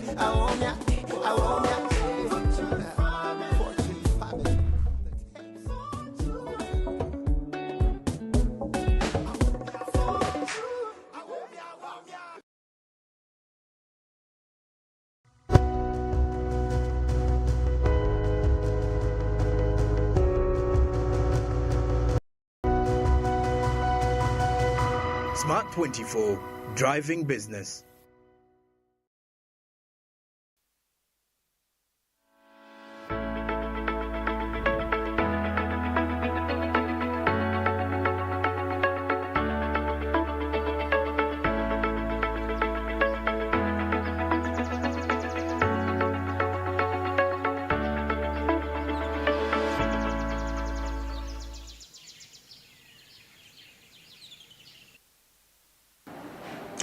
Welcome to Sports Business. My name is Mercy Katsina. I'm going to be taking you through what is happening in the world of sport. And of course, I'll be letting you know how far with the Premier League for those that usually do follow, and what games that we do really anticipate in the coming days, given the fact that we're getting into the weekend. What we should highly anticipate, and maybe you could place your bets in for those that are now betting now that it's out. It is out indeed, and of course, well, tomorrow at around 2:30 is Manchester United rather is going to be playing against Brighton, and of course later on. At around 5, Crystal Palace will be playing against West Ham, Fulham, and will be playing against Leicester City. Then Manchester City will be playing at Ipswich Town. Then there are very many, and of course Aston Villa. At around 7:30, we'll be playing against Arsenal, and of course Tottenham Hotspur is going to be playing against Everton. So tomorrow, get yourself ready. I mean, you're going to be glued onto the television set from 2 till onwards. Yeah, till around probably 9. For those that love watching consecutively, one match after the other, it's going to be a fully packed weekend. And of course, bars are going to be making some money, as it is. You cannot watch a full match. Like someone made a joke and said, you've been watching a full month and a full match and you're only on 1 beer now. It's not, you've been watching matches and you're only on 1 beer. No. You have to support where you're watching from. If it's home, then well and good. Well, of course, on Sunday, Bournemouth will be playing against West Ham, Newcastle rather, United, and around 4 p.m. Wolves will be playing against Chelsea, and finally wrapping up the weekend of the Premier League games, Liverpool will be playing against Brentford rather. So highly anticipated games. That's how they transpired. And I hope you will be really entertained. But of course, looking at the performance on the table, still Brighton is on number one team here with 3 points, and of course Arsenal coming in 3 points and with a goal difference of 2. Yeah.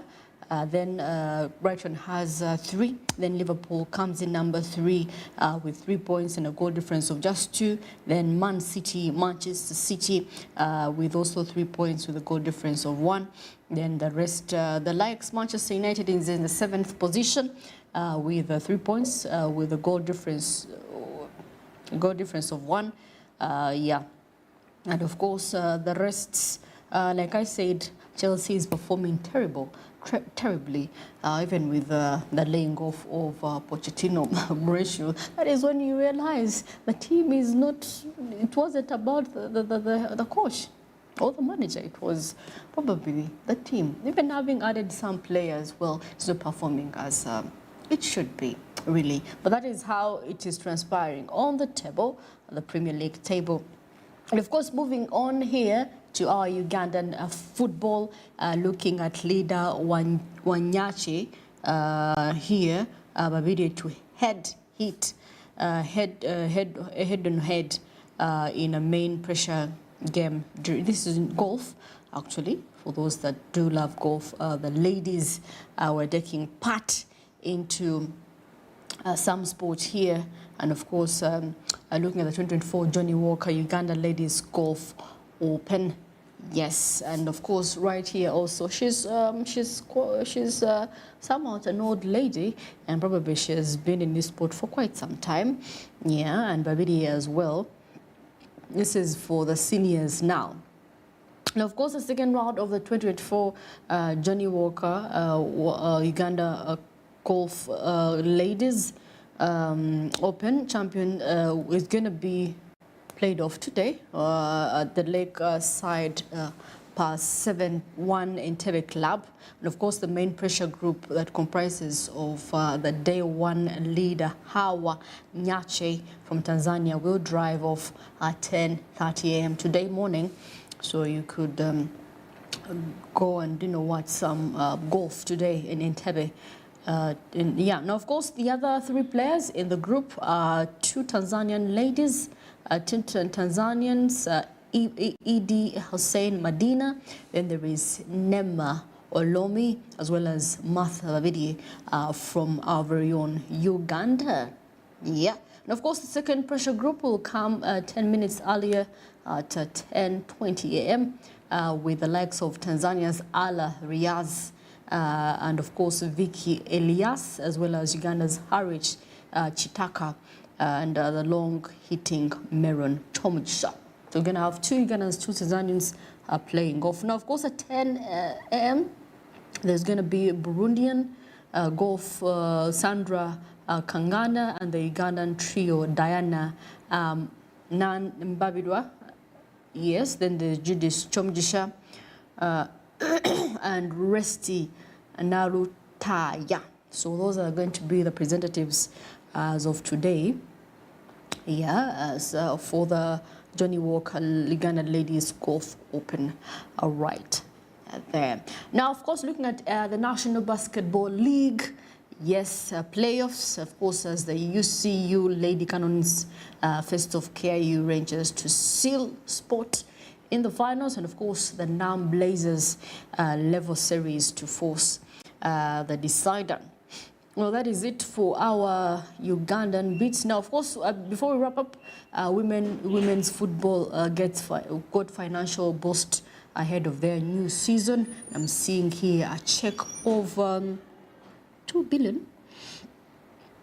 Yes, this could be billions. Okay, this could be a billion. Now, of course, FUFA just the other day, yesterday, unveiled a scholarship sponsorship of 2 billion towards the women's football in Uganda, given the fact that women have come up not only in Uganda but also the rest of entirely globally to complain that women's sports is not that much bought compared to the men's sports. You know, if there was a football match for women, very few people will be ready to watch. But if it's men's, people, I don't know, is it about aggression? Is it what? I don't know what it is about women that people do not like watching the sports. Yeah.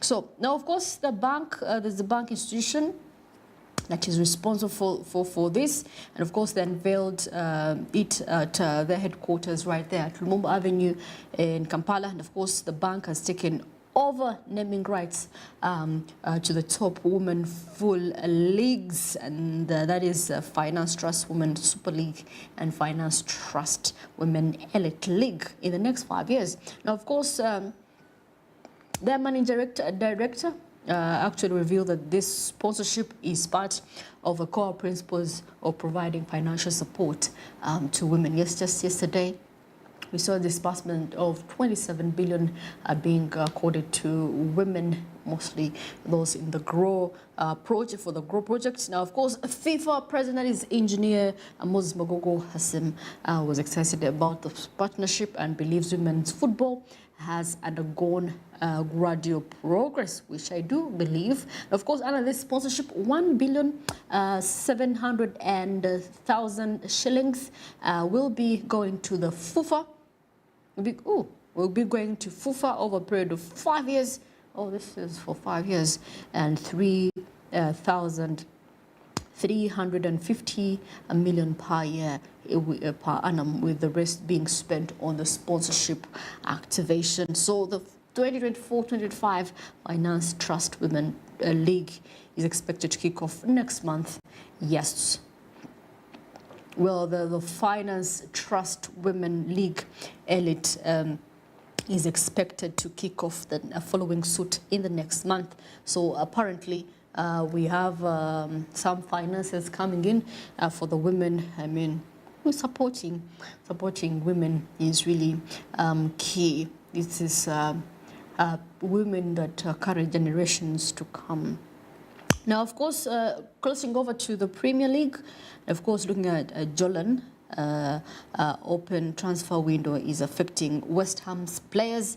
Now, of course, the Hammers have brought in 8 new signings, but now need to let some players go in a bid to balance the squad. Of course, if you bring in new and the numbers are still big, you have to lay off some so that the new ones can come and take position. Was that now? Of course, Kat Zuma is still trying to engineer a move to Middle East, while the likes of Maxwell Connett and Danny could be supplies to requirements. Now, of course, he says here, Jolan says that he gave full debuts to Max Kilman and Guido Rodriguez, and of course brought a new signings, that is Nicholas, and of course others, Jean Claire Todibo, and of course in this new season as they lead to them, as they prepare for their game against Aston Villa they actually led to their defeat against Aston Villa last weekend, if you're keen enough. And of course, this Saturday, they head across London to face Crystal Palace, like I told you. They're going to face Crystal Palace yeah, so definitely that is what is happening. Away from that, Chelsea's Ben Chilwell offered to Manchester United. Of course, this England international has found himself out of favour at Stamford Bridge with Maresca preferring Mark Coachella in the left-back position. Now, of course, Chilwell's exclusion from Chelsea's Premier League opener against Manchester City, and of course, during the Europa Conference squad for the match against Servette, has further highlighted his uncertainty future in the very club. Now, of course, reports last week really indicated that this young man was already assessing his options, a situation that has only intensified with Maresca's recent decision. Of course, Manchester United recently is struggling with injuries to key left backs, that is Luke Shaw and Malaysia as well. Now, of course, Ten Hag was forced to deploy right back Diogo Dalot on the left side, and of course, as they played their games as well. Now, of course, I'm telling you, a lot is happening, and of course, some players have some injuries. Yeah, and of course, Joao Felix signing a 7-year contract with Chelsea. The 24-year-old Portugal joined Chelsea for a reported £36 million in a deal that helped facilitate Connor's move in the opposite direction. It was also confirmed just a few days ago on Wednesday. Now, of course, Felix made 20 appearances in all competitions out during the 6-month spell with the London outfit in the second half in the 2022-2023 season, scoring 4 times in what was generally considered to be the underwhelming spell for both the player and the club. And of course, they've been performing quite badly last season, very terrible. Chelsea was very terrible at their games, and of course, they finished in a very terrible position compared to how they used to perform in the earlier seasons. Well, of course, should we blame the coach? Should we blame the manager? Should we blame the players? I mean, who is to blame at the end of the day? I think it's all about uniting in efforts to make sure that the performance is quite immeasurable. Yes, so of course that brings us to the end of sports business. Yes, and of course crossing over to entertainment. Yes, I'm seeing quite interesting stories right here that we can look into as really there was a story that came out, and Willow Smith, the son to Will Smith, the daughter rather, Will Smith said that she does not attribute her success to her parents. She has worked for how many? She has earned it. And people are like, do you think is that statement really correct? Yeah, or she's trying to, you know. But I would say really, growing up in when you grow up in a entertainment environment, both parents are in entertainment industry, it helps elevate you, because I mean you could have the money but you may not be successful. I mean, she's a singer, she's an actress, and she has earned it, you know, she has earned it. I mean, I don't think they would give her a part, or maybe she sings terribly that we think, oh, just because she's a daughter of Will Smith, we can listen to her, but she is really good. She has a good voice. She's even Jaden Smith is really good at acting. So I mean, they have taken over from their parent. Let's see, the talent moved from parent to child. And they're doing quite well. If it was a cast and they were, nominating, I think they would take the part because they've worked for it. So definitely, we do not know how true that is, but it helps elevate someone once you're born into such environments in the entertainment scene. It helps at the end of the day to elevate you one way or the other. And of course, looking at this last week, actually, was it on Monday? Yes, I gave you Kelly Washington, and remember she played the part of Olivia Pope in the series Scandal, and it's quite interesting actually. You should look it out. It's been running since 2011, and I'm seeing at a DNC reunion with Tommy Golden on stage. That was the acting president then in the movie, yeah.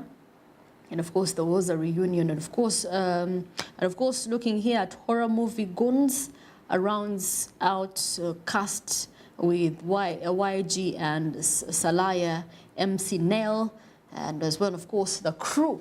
Director Rupert Sanders clears up a misconception about his film's ending. Yes, horror movie. For those that love horrors, this was a director of some of the horror, Dark Knight horror movie, and people were really, there was misconception about the ending, and yes, he came out to make things quite clear, right there. And of course, a lot is happening in the entertainment scene, and of course, all alien movies ranked, yes. Looking at since 1979, all the movies have been ranked from the least best to the best. And I'm looking at movies again, looking at Alien versus Predator. I think I managed to see this one in 2007. Yeah. Then there was Alien Resurrection 1997. And of course, Alien versus Predator, that was in 2004.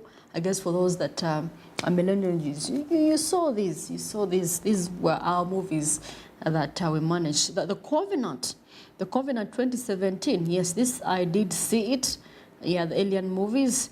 Then there was Romulus 2024. It is quite current. You have to check it out. It has aliens in them. Well, it has an alien franchise since 1970s to running on those. There was also Prometheus, that was in 2012, and of course the Aliens in 1986, and of course the Aliens in 1979. Yeah, from the least best to the very best that has ever been in terms of alien movies. Yes, from Aliens 1979 to 2024, the one that we are going to be, I'm going to check it out, honestly. I'm going to check it out and see. That is Romulus. You have to check it out. It's new, fresh out of the theaters. Well, that brings us to the end of sports and entertainment. Coming up shortly is the Business Insight. I'm going to be looking at ways on how we can, the risks involved, the challenges that come about raising a child with disabilities. What should be done, and what can we do as parents or as a community to support these children living with disabilities? That and more with Doreen coming up shortly after this short break.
Smart 24, driving business.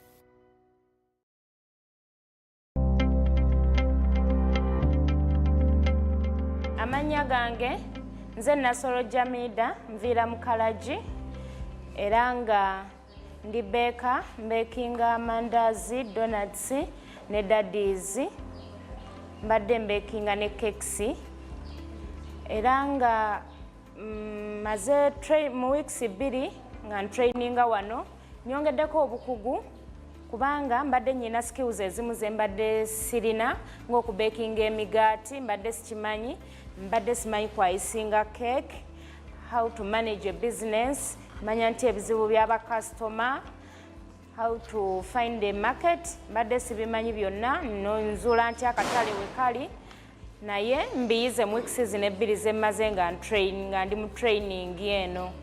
Waliwo mukwano gwange yali amanyi nti mbekinga era nga akola mu stroke, ye yankubira essimu ng'ali mu kuwandiika abajja okutraininga. Nankubira essimu nange ne bampandiika ne bampita n'enzija. Obubaka bwe nnyina eri projekiti ya Grow nti okututraininga tukuguse era naye tubuzaamuko ka Grow Capital. Tubulamuko ka capital kubanga twetaaga okuba ne machines.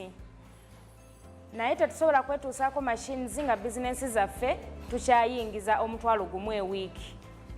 Tubadde tubulamu ka capital tusobole okwongera ku nnyingiza yaffe, tusobole okukola ki? We tunayongeza ku nnyingiza kitegeeza tujja kuba tusobola okugula machines. Obubaka bwempa abantu abaliko obulemu naddala ba vision.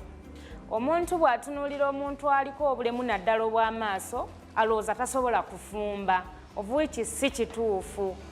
Mulekerawo okwenyooma, musituke, mukolere wamu, tuleme kufuuka mugugu eri abo abantu be tubeera nabo. Grow, generating growth opportunities and productivity for women enterprises.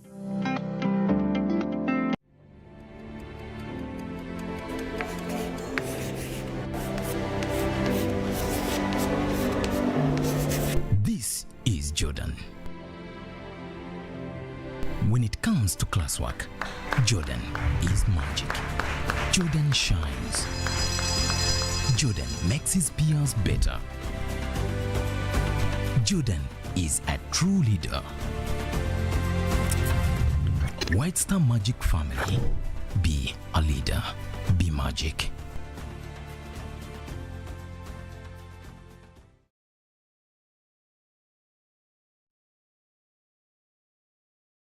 Everyone has a favorite housemate, and the power to keep your favorite in Big Brother's house is by voting. They need your vote each week, and here's how. You can vote on the website or mobile site. You can also vote using the My GoTV app. The higher your GoTV package, the more votes and power you get to keep your faves in the game. Voting opens every Monday and closes every Thursday. Vote now to save your faves from eviction and keep them in Biggie's house. Big Brother Niger, no lose guard. Rated 18. Brought to you by gold sponsor Buiness. Black shines brightest. Yeah. Moment has arrived. Closer to your champion. Sakani Simene, 100-meter sprinter. Patrick Chinyemba, flyweight category. BMX racing. Yeah, athlete work national barada. Stay connected for every medal moment from the 2024 Paris Olympic Games.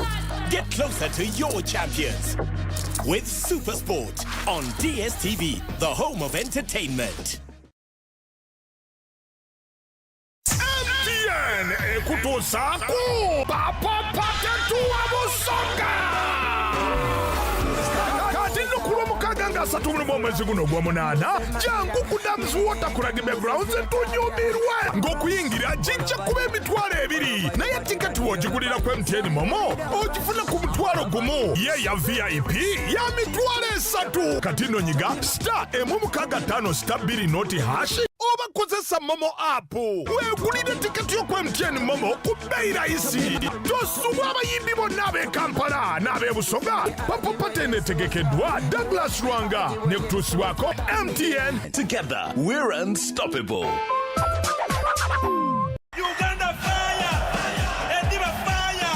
Ababoda fire! Uganda! Thank you for showing your fire! Has Nambole Stadium opened its doors once again?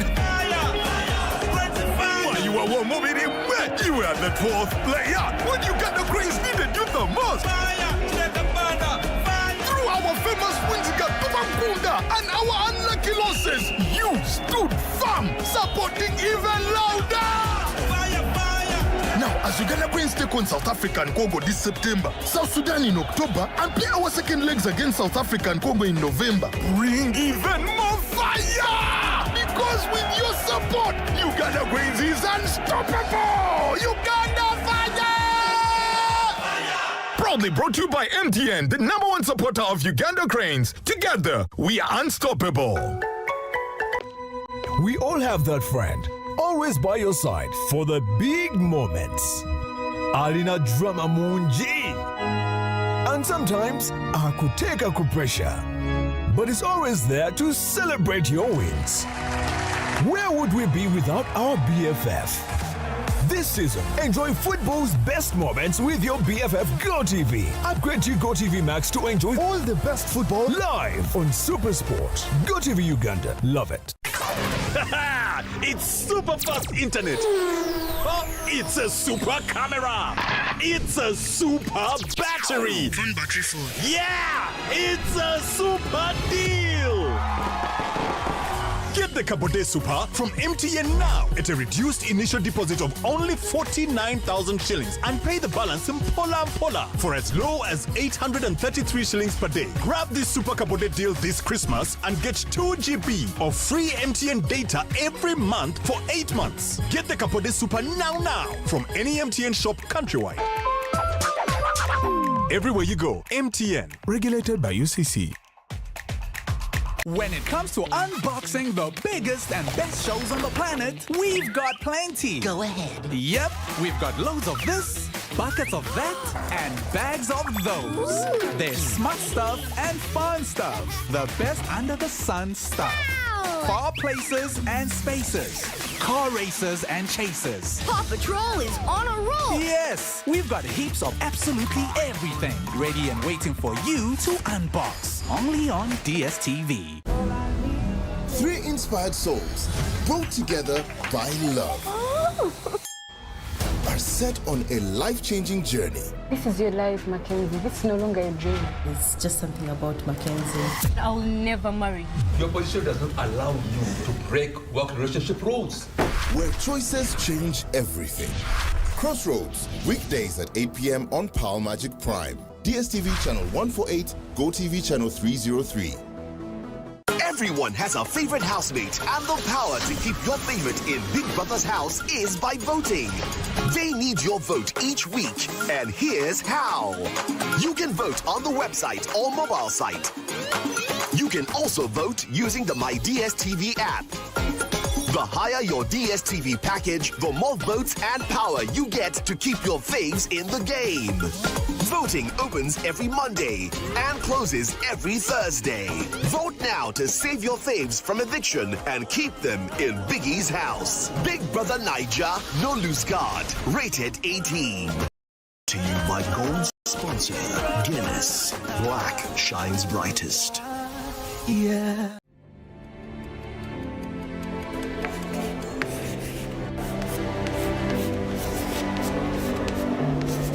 This is Jordan.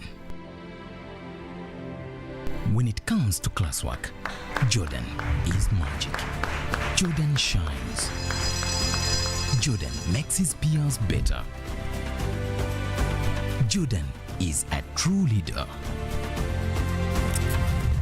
White Star Magic family, be a leader, be magic.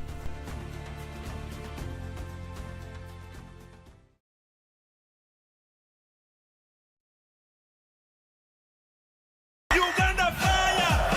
Endiba fire! Ababoda fire! Uganda! you for showing your fire. Has Nambole Stadium opened its doors once again? While you were moving in, you were the 12th player when Uganda Cranes needed you the most. Through our famous wins and our unlucky losses, you stood firm, supporting even louder. Now, as Uganda Cranes take on South Africa and Congo this September, South Sudan in October, and play our second legs against South Africa and Congo in November, bring even more fire! Because with your support, Uganda Cranes is unstoppable! Uganda Fire! Proudly brought to you by MTN, the #1 supporter of Uganda Cranes. Together, we are unstoppable. You used to tell me that I don't make you happy. All that time you would be complaining. I'll call you every day, yeah, yo, baby, don't know. You can now get all the Chibuzi out with MTN voice bundles. Call all networks, Kubei Dondoro. Buy a 25-minute voice bundle for only 1,000 or buy any daily voice bundle of your choice. Dial *100 *1# and select daily or use the My MTN app. When we talk together, we are unstoppable.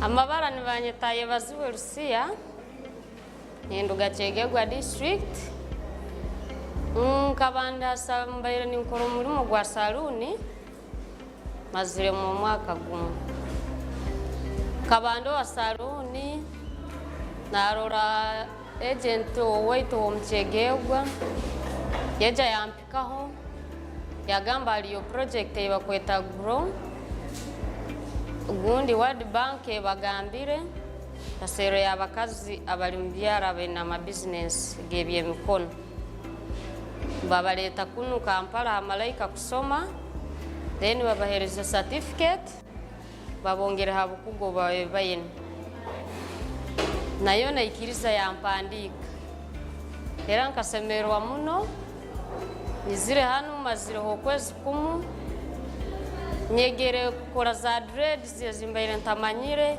abantu babani bazinsaba muno ntakuzimanya naiga kukora makeup era nabandi begere bankora uka makeup hati ninjagarukayo ngende musaluni yange nkore byembaire ntamanyire binyegere kunuka dreads ze cyangu uyivu ezokora nengaro then nja kusoma nja kubundafuna chance nja kutunga na abantu abali mu cyaro abatakumanya skills ezitwegere kuno nabo mbarabiremu kugamba nko kubayikirize bakatsera bakatuhereza aliaga amagezi nayo ntagayikarira nyenka nyegese habakaza abali mu cyaro abandi bayitukandi hatekizibu ebintu bimwe bitwegere itwe ngaito mu cyaro haturi biena kamasanyarazi obankaki baitu mu cyaro cyaitu tigaliyo government we kutuyamba hekatera ya masanyarazi ntugisaba chegegwa turiyo baitu tuina masanyarazi ekiriyaho government we kutuyambe katera ho mukone katera ya masanyarazi sakore bitwegere tutunguka business zaitu zikurakurana kane kichweka nikisemera so ni malira kusima Malaika Institute kusomesa na begisa baitu na project ya grow na World Bank kuteka musente bebale muno. Grow, generating growth opportunities and productivity for women enterprises.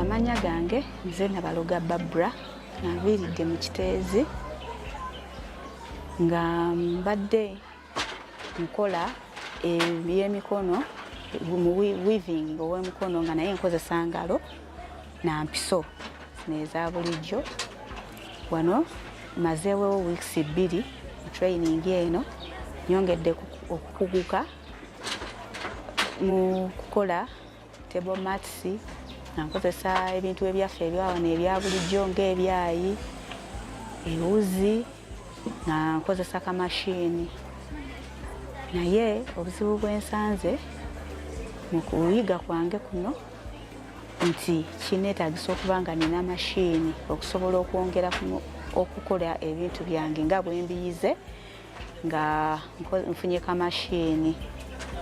So neebaza aba GROW abatuteekekedde omusomo guno ne PSFU okututeekamu ssente ne batulowoozaako ne batuteekamu omusomo guno. Mbeebaliza ddala era obubaka bwempa basaba banteekemu obwesige ne ssente sobole okwongera omutindo gwange nga bwe nbiyize wano.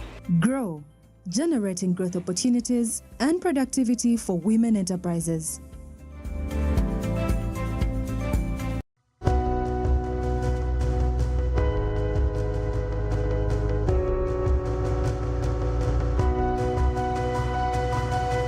Smart 24, driving business.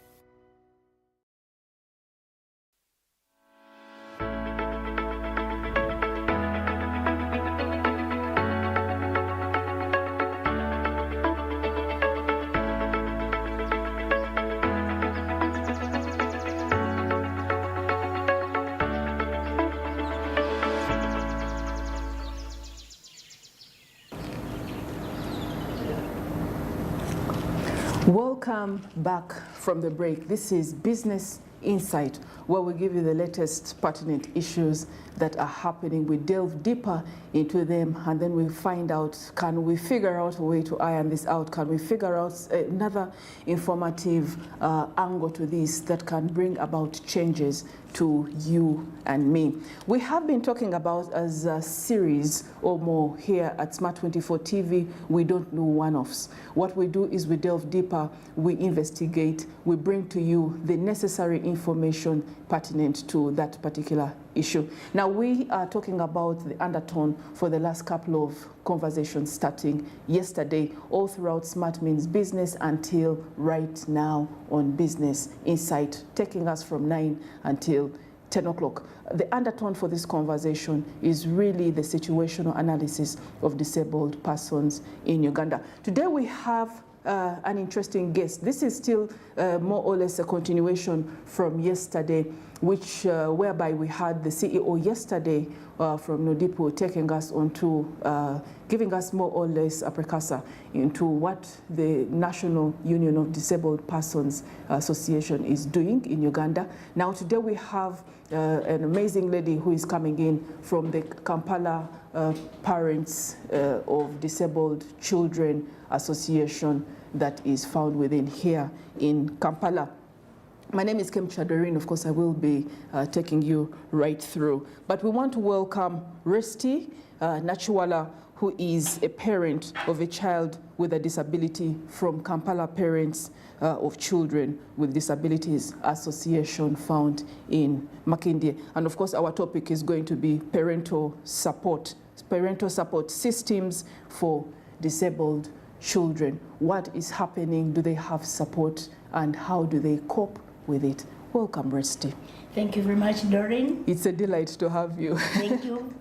You are so full of life. Thank you very much. I thank God for that. Yes, and you're also a school teacher, a primary school teacher. Yes, please, Doreen. As well as a mother of a disabled child. Yes, please. How did your story start? Thank you very much. Good morning, viewers. My story, my name is Nachuala Resti, as Ariaron said by Doreen. I'm a mother to Sarada Michael, yes, who is my third born. It was in 2010 when I was at home there.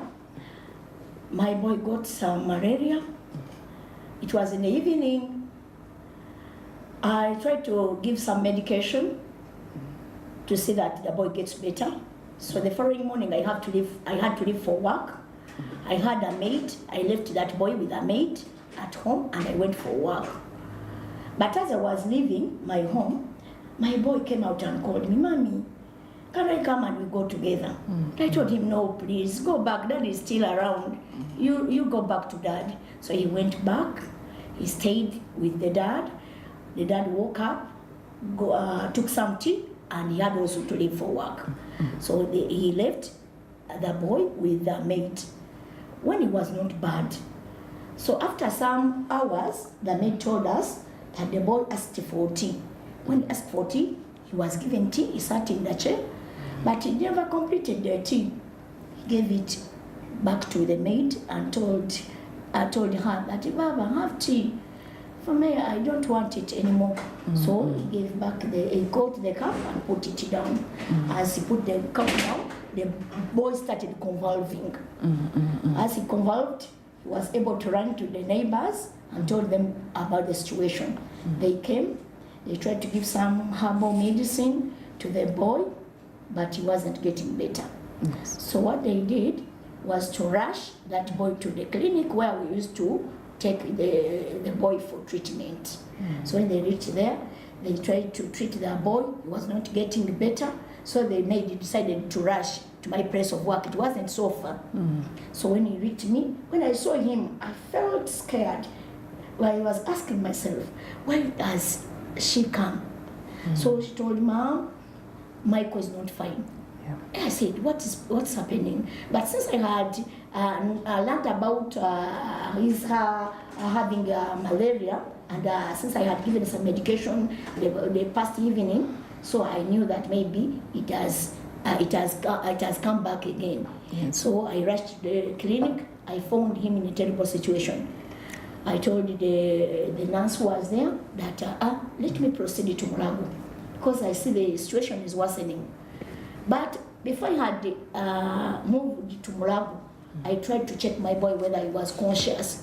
So by pinching him on this last finger. So the boy wasn't responding. I tried the small toe, pinch, he wasn't responding. That's when I learned that this boy was senseless. But I had to continue to the big hospital. So I got a border and I rushed to Murago. When I reached Murago, it was coming to 7. So I stood there, they first looked at me, then I asked the medical work, please, don't you see what I'm going through? My boy is senseless. Told me, okay, sit there. I sat for some 2 minutes, I stood again. I faced her. I told her, please, can you assist? Can you assist me and find a way to make my boy better? So she told me, stand on the wing scale. After standing on the wing scale, I told the border not to go before I had known what is going to happen. So the border sat. After measuring myself together with that boy, I gave him that boy. Then I stood on the wing scale alone so that they were able to get my weight and his. After that, they took us to the emergency room. When we reached there, they told me, do you know what? Your boy is senseless. But for me, I had already known it. They told me your boy is senseless, and what we are going to do now, we are going to do some examination at his back. I asked myself, what is that? I looked at them when I was scared. They told me, go out of the room. So I went out and left them with my boy. But as I was going out, I saw a lady making my boy like this, putting his head inside here. I started crying. They locked the door. After some minutes, they called me in. They had already put some plasters. They had already put a cannula. So that's where the medication started. We stayed at Murago for about a week. It was in December 2010. We stayed there for a week. After a week, they told me to go back home. But my boy rested in coma for 3 days. So when he came back, they told me, your boy will not get better soon. And I was saying he could not understand me anymore. I used to call him, he will not respond. I started crying. I told them, my boy. They told me, you are going to go home. This boy will be going under medication. He will get better. But I couldn't believe it. But I had to follow the instructions. and I had to be back home with my boy. Yes. My boy was like this. The neck was not standing in its position. It was bringing out saliva.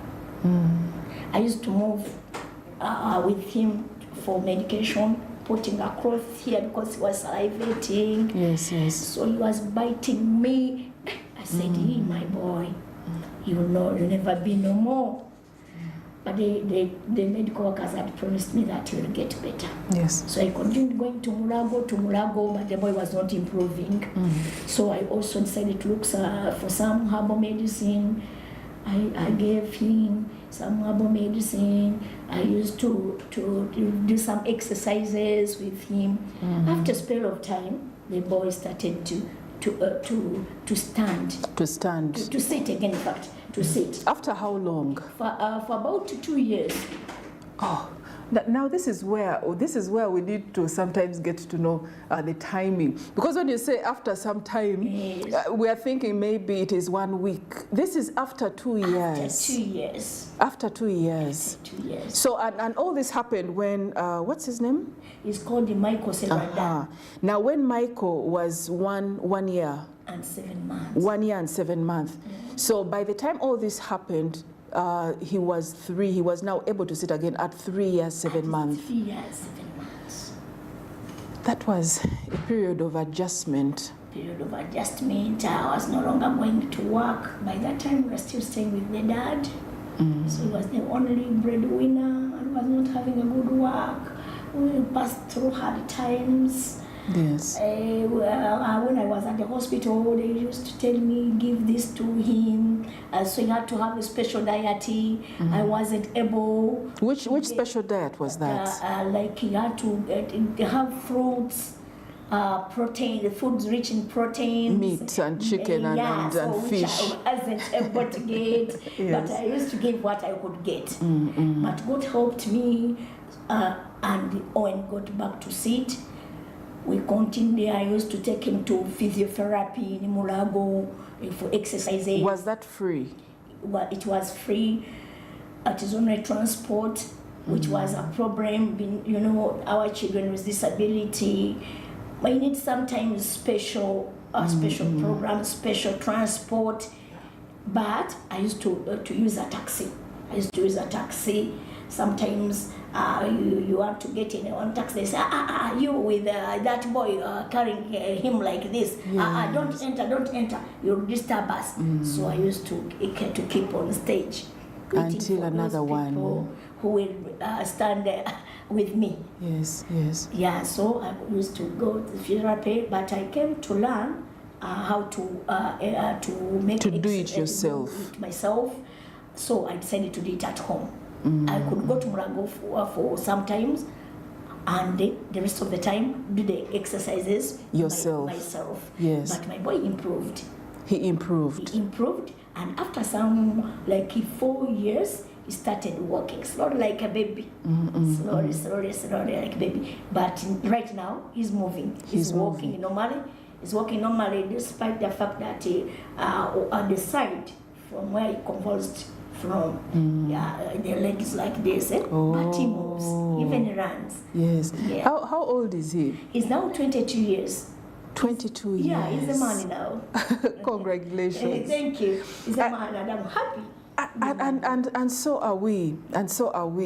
You know, I think sometimes when we come here on Business Insight, it is really to not only just look at the cost implications of some of the challenges, some of the situations, or some of the issues that are pertinent and within Uganda and globally, but sometimes to be able to understand, get a better understanding into what is happening, we need to walk within the shoes of those that have walked in those shoes. And this is such an instance, such as now, being able to break down the situation. When it happens to you, what should you expect? When it happens to you, what toil does it take on you? And this is what we are trying to uncover here as we get to talk to Resty, a mother to wonderful Michael, who got more or less convulsions from the time he was 1 year and 7 months. He had been growing up normally, until 1 year and 7 months when he got those convulsions. Right now, Michael is 22 years, but he suffers with cerebral palsy. Now, when this happened, you talked about the fact that nutrition had to change. You talked about the fact that you had to take him for physiotherapy to Mulago every now and then. You talked about the fact that it changed the way you were doing things because you could not go to work every now and then. What happened to the finances during that time? How were you able to cope with all these different challenges and needs that were coming up? As I've told you, that the daddy was working, though he was not getting good money, but we used to use that little money. So what I decided to do was to start selling charcoal at home. So I started like that with one sack of charcoal, selling to my neighbors, like that, so that I can at least get money to buy an egg for Michael. Yes. So it helped me a lot. I used to get some little money from it, and the dad used to give us also the little he used to get, and we add on to see that he lives a good life plus the rest. Yes. Because I'm a mother of 4 children. So Michael is my third born. Oh, then the others. So even the others, remember they had to go to school. So we had to toil to see that this one have to go to school, they have to feed, and they were feeding well when I was also working. During that time? During that time, before Michael had suffered from cerebral palsy. But when I fell into that problem, so everything got stuck. Got stuck. Those ones who used to go to school, they start chasing them for school fees, because I was supporting the father to see that they keep in school. And even at home, even the landlord. Also, now bills started piling up, one on top of the other. But God helped us with the little we had. We managed to go through. Yes. And we thank God you were strong and resilient. I've had lots of women outside there, those that I have spoken to in regards to how they would cope better. I've asked them this question: how would you deal if you found yourself in a situation with a child with any sort of disability? Do you think they can handle? And actually 9 out of 10 of them that I spoke to, just asked that random question to those within my immediate circle. 9 out of them said they don't know if they would cope with that, given what they have seen, the challenges that happen. And then actually the majority of them said that I thank God it happened. It hasn't happened to me yet, because I don't think I would have the strength to go through it. Let's talk about the strength when it comes to parenting, so that we have this. How have you remained strong? How have you remained with this resty smile that I'm seeing on your face? Was it always there? How has it remained on your face despite all this happening? Thank you very much, Doreen. You see me smiling, but at first it wasn't. You weren't smiling. I weren't smiling. I cannot deceive you. Because I asked him very many questions to myself. Why me? First of all, why me? Why me? The why me question. Why me question? Why me, God? Yes. When I look around, people having their children normal. But why me, God? So I shared a lot of tears. Not until I get slowly by slowly used to the situation. And since I'm a believer, I know that God cannot give you what you can't manage. And again, special thanks goes to Capucidum, that organization of parents with disability. Yes.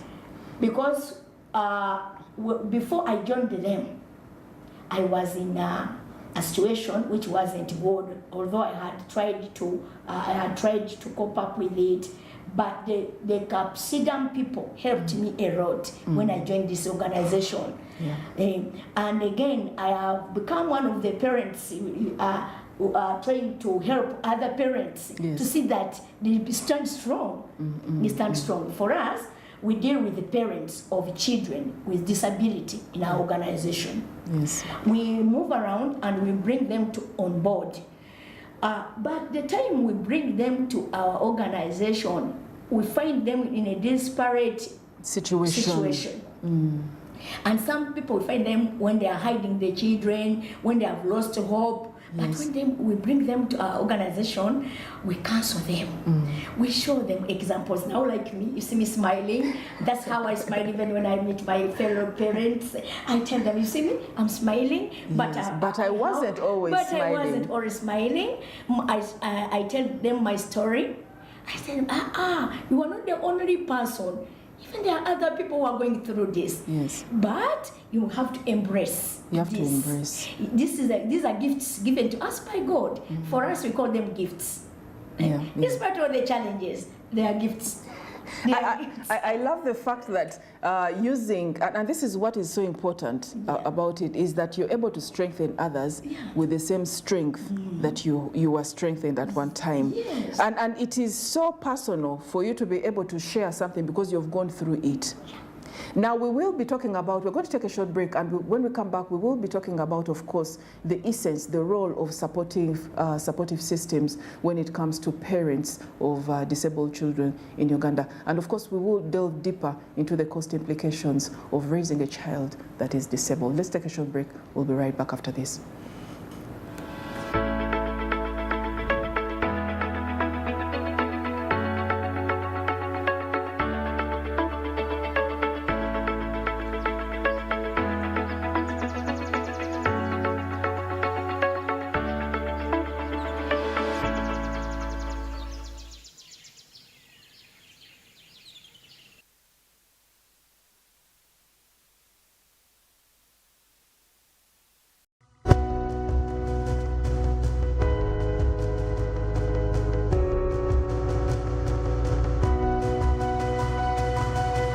Smart 24, driving business.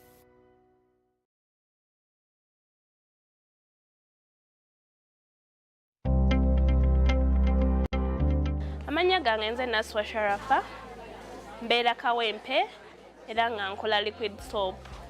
Liquid soap okuva COVID we yajja abantu ne batandika bagamba banabe mu ngalo awo naffe we twatandikira okuyingira mu business ya liquid soap. Wano mmazeewo weeks 2 era nga nkuguse mu liquid soap banyongeddemu skills mweyo yennyini product yange. Skills zenjize wano ngenda zikozesa okulaba nga product yange ekyukamu kuba era we baali batuyigiriza twayiga batuyigiriza mu business development ne batuyigiriza design thinking tuwetadde tutya mu ngato z'abakasitoma baffe. Bakasitoma baffe buzibu ki bwe bafuna mu products zaffe. Twalaba omukisa ne tuddayo eri bakasitoma baffe ne tubabuuza bizibu ki bye basanga kati nga nze akola liquid soap ne mbuuzaako awo bizibu ki bye musanga mu business yange. Abamu ne baŋŋamba liquid soap w'amazzi, liquid soap ayokya. Ne tukomawo wano Madam Grace n'atuyigiriza in a practical way. Ne tuyiga liquid soap omulungi agenda okuyamba bakasitoma baffe. Obubaka bwennyini eri project ya Grow mbeebaza beebale kutuyigiriza, beebale tu including ffe abaliko obulemu ne bateekamu kirowoozo nti tetusobola ne bamanya nti disability is not inability. Era tusaba batongereyongere bongere tuyigiriza in other skills ne webabaawo obusobozi batongere mu capital. Grow, generating growth opportunities and productivity for women enterprises.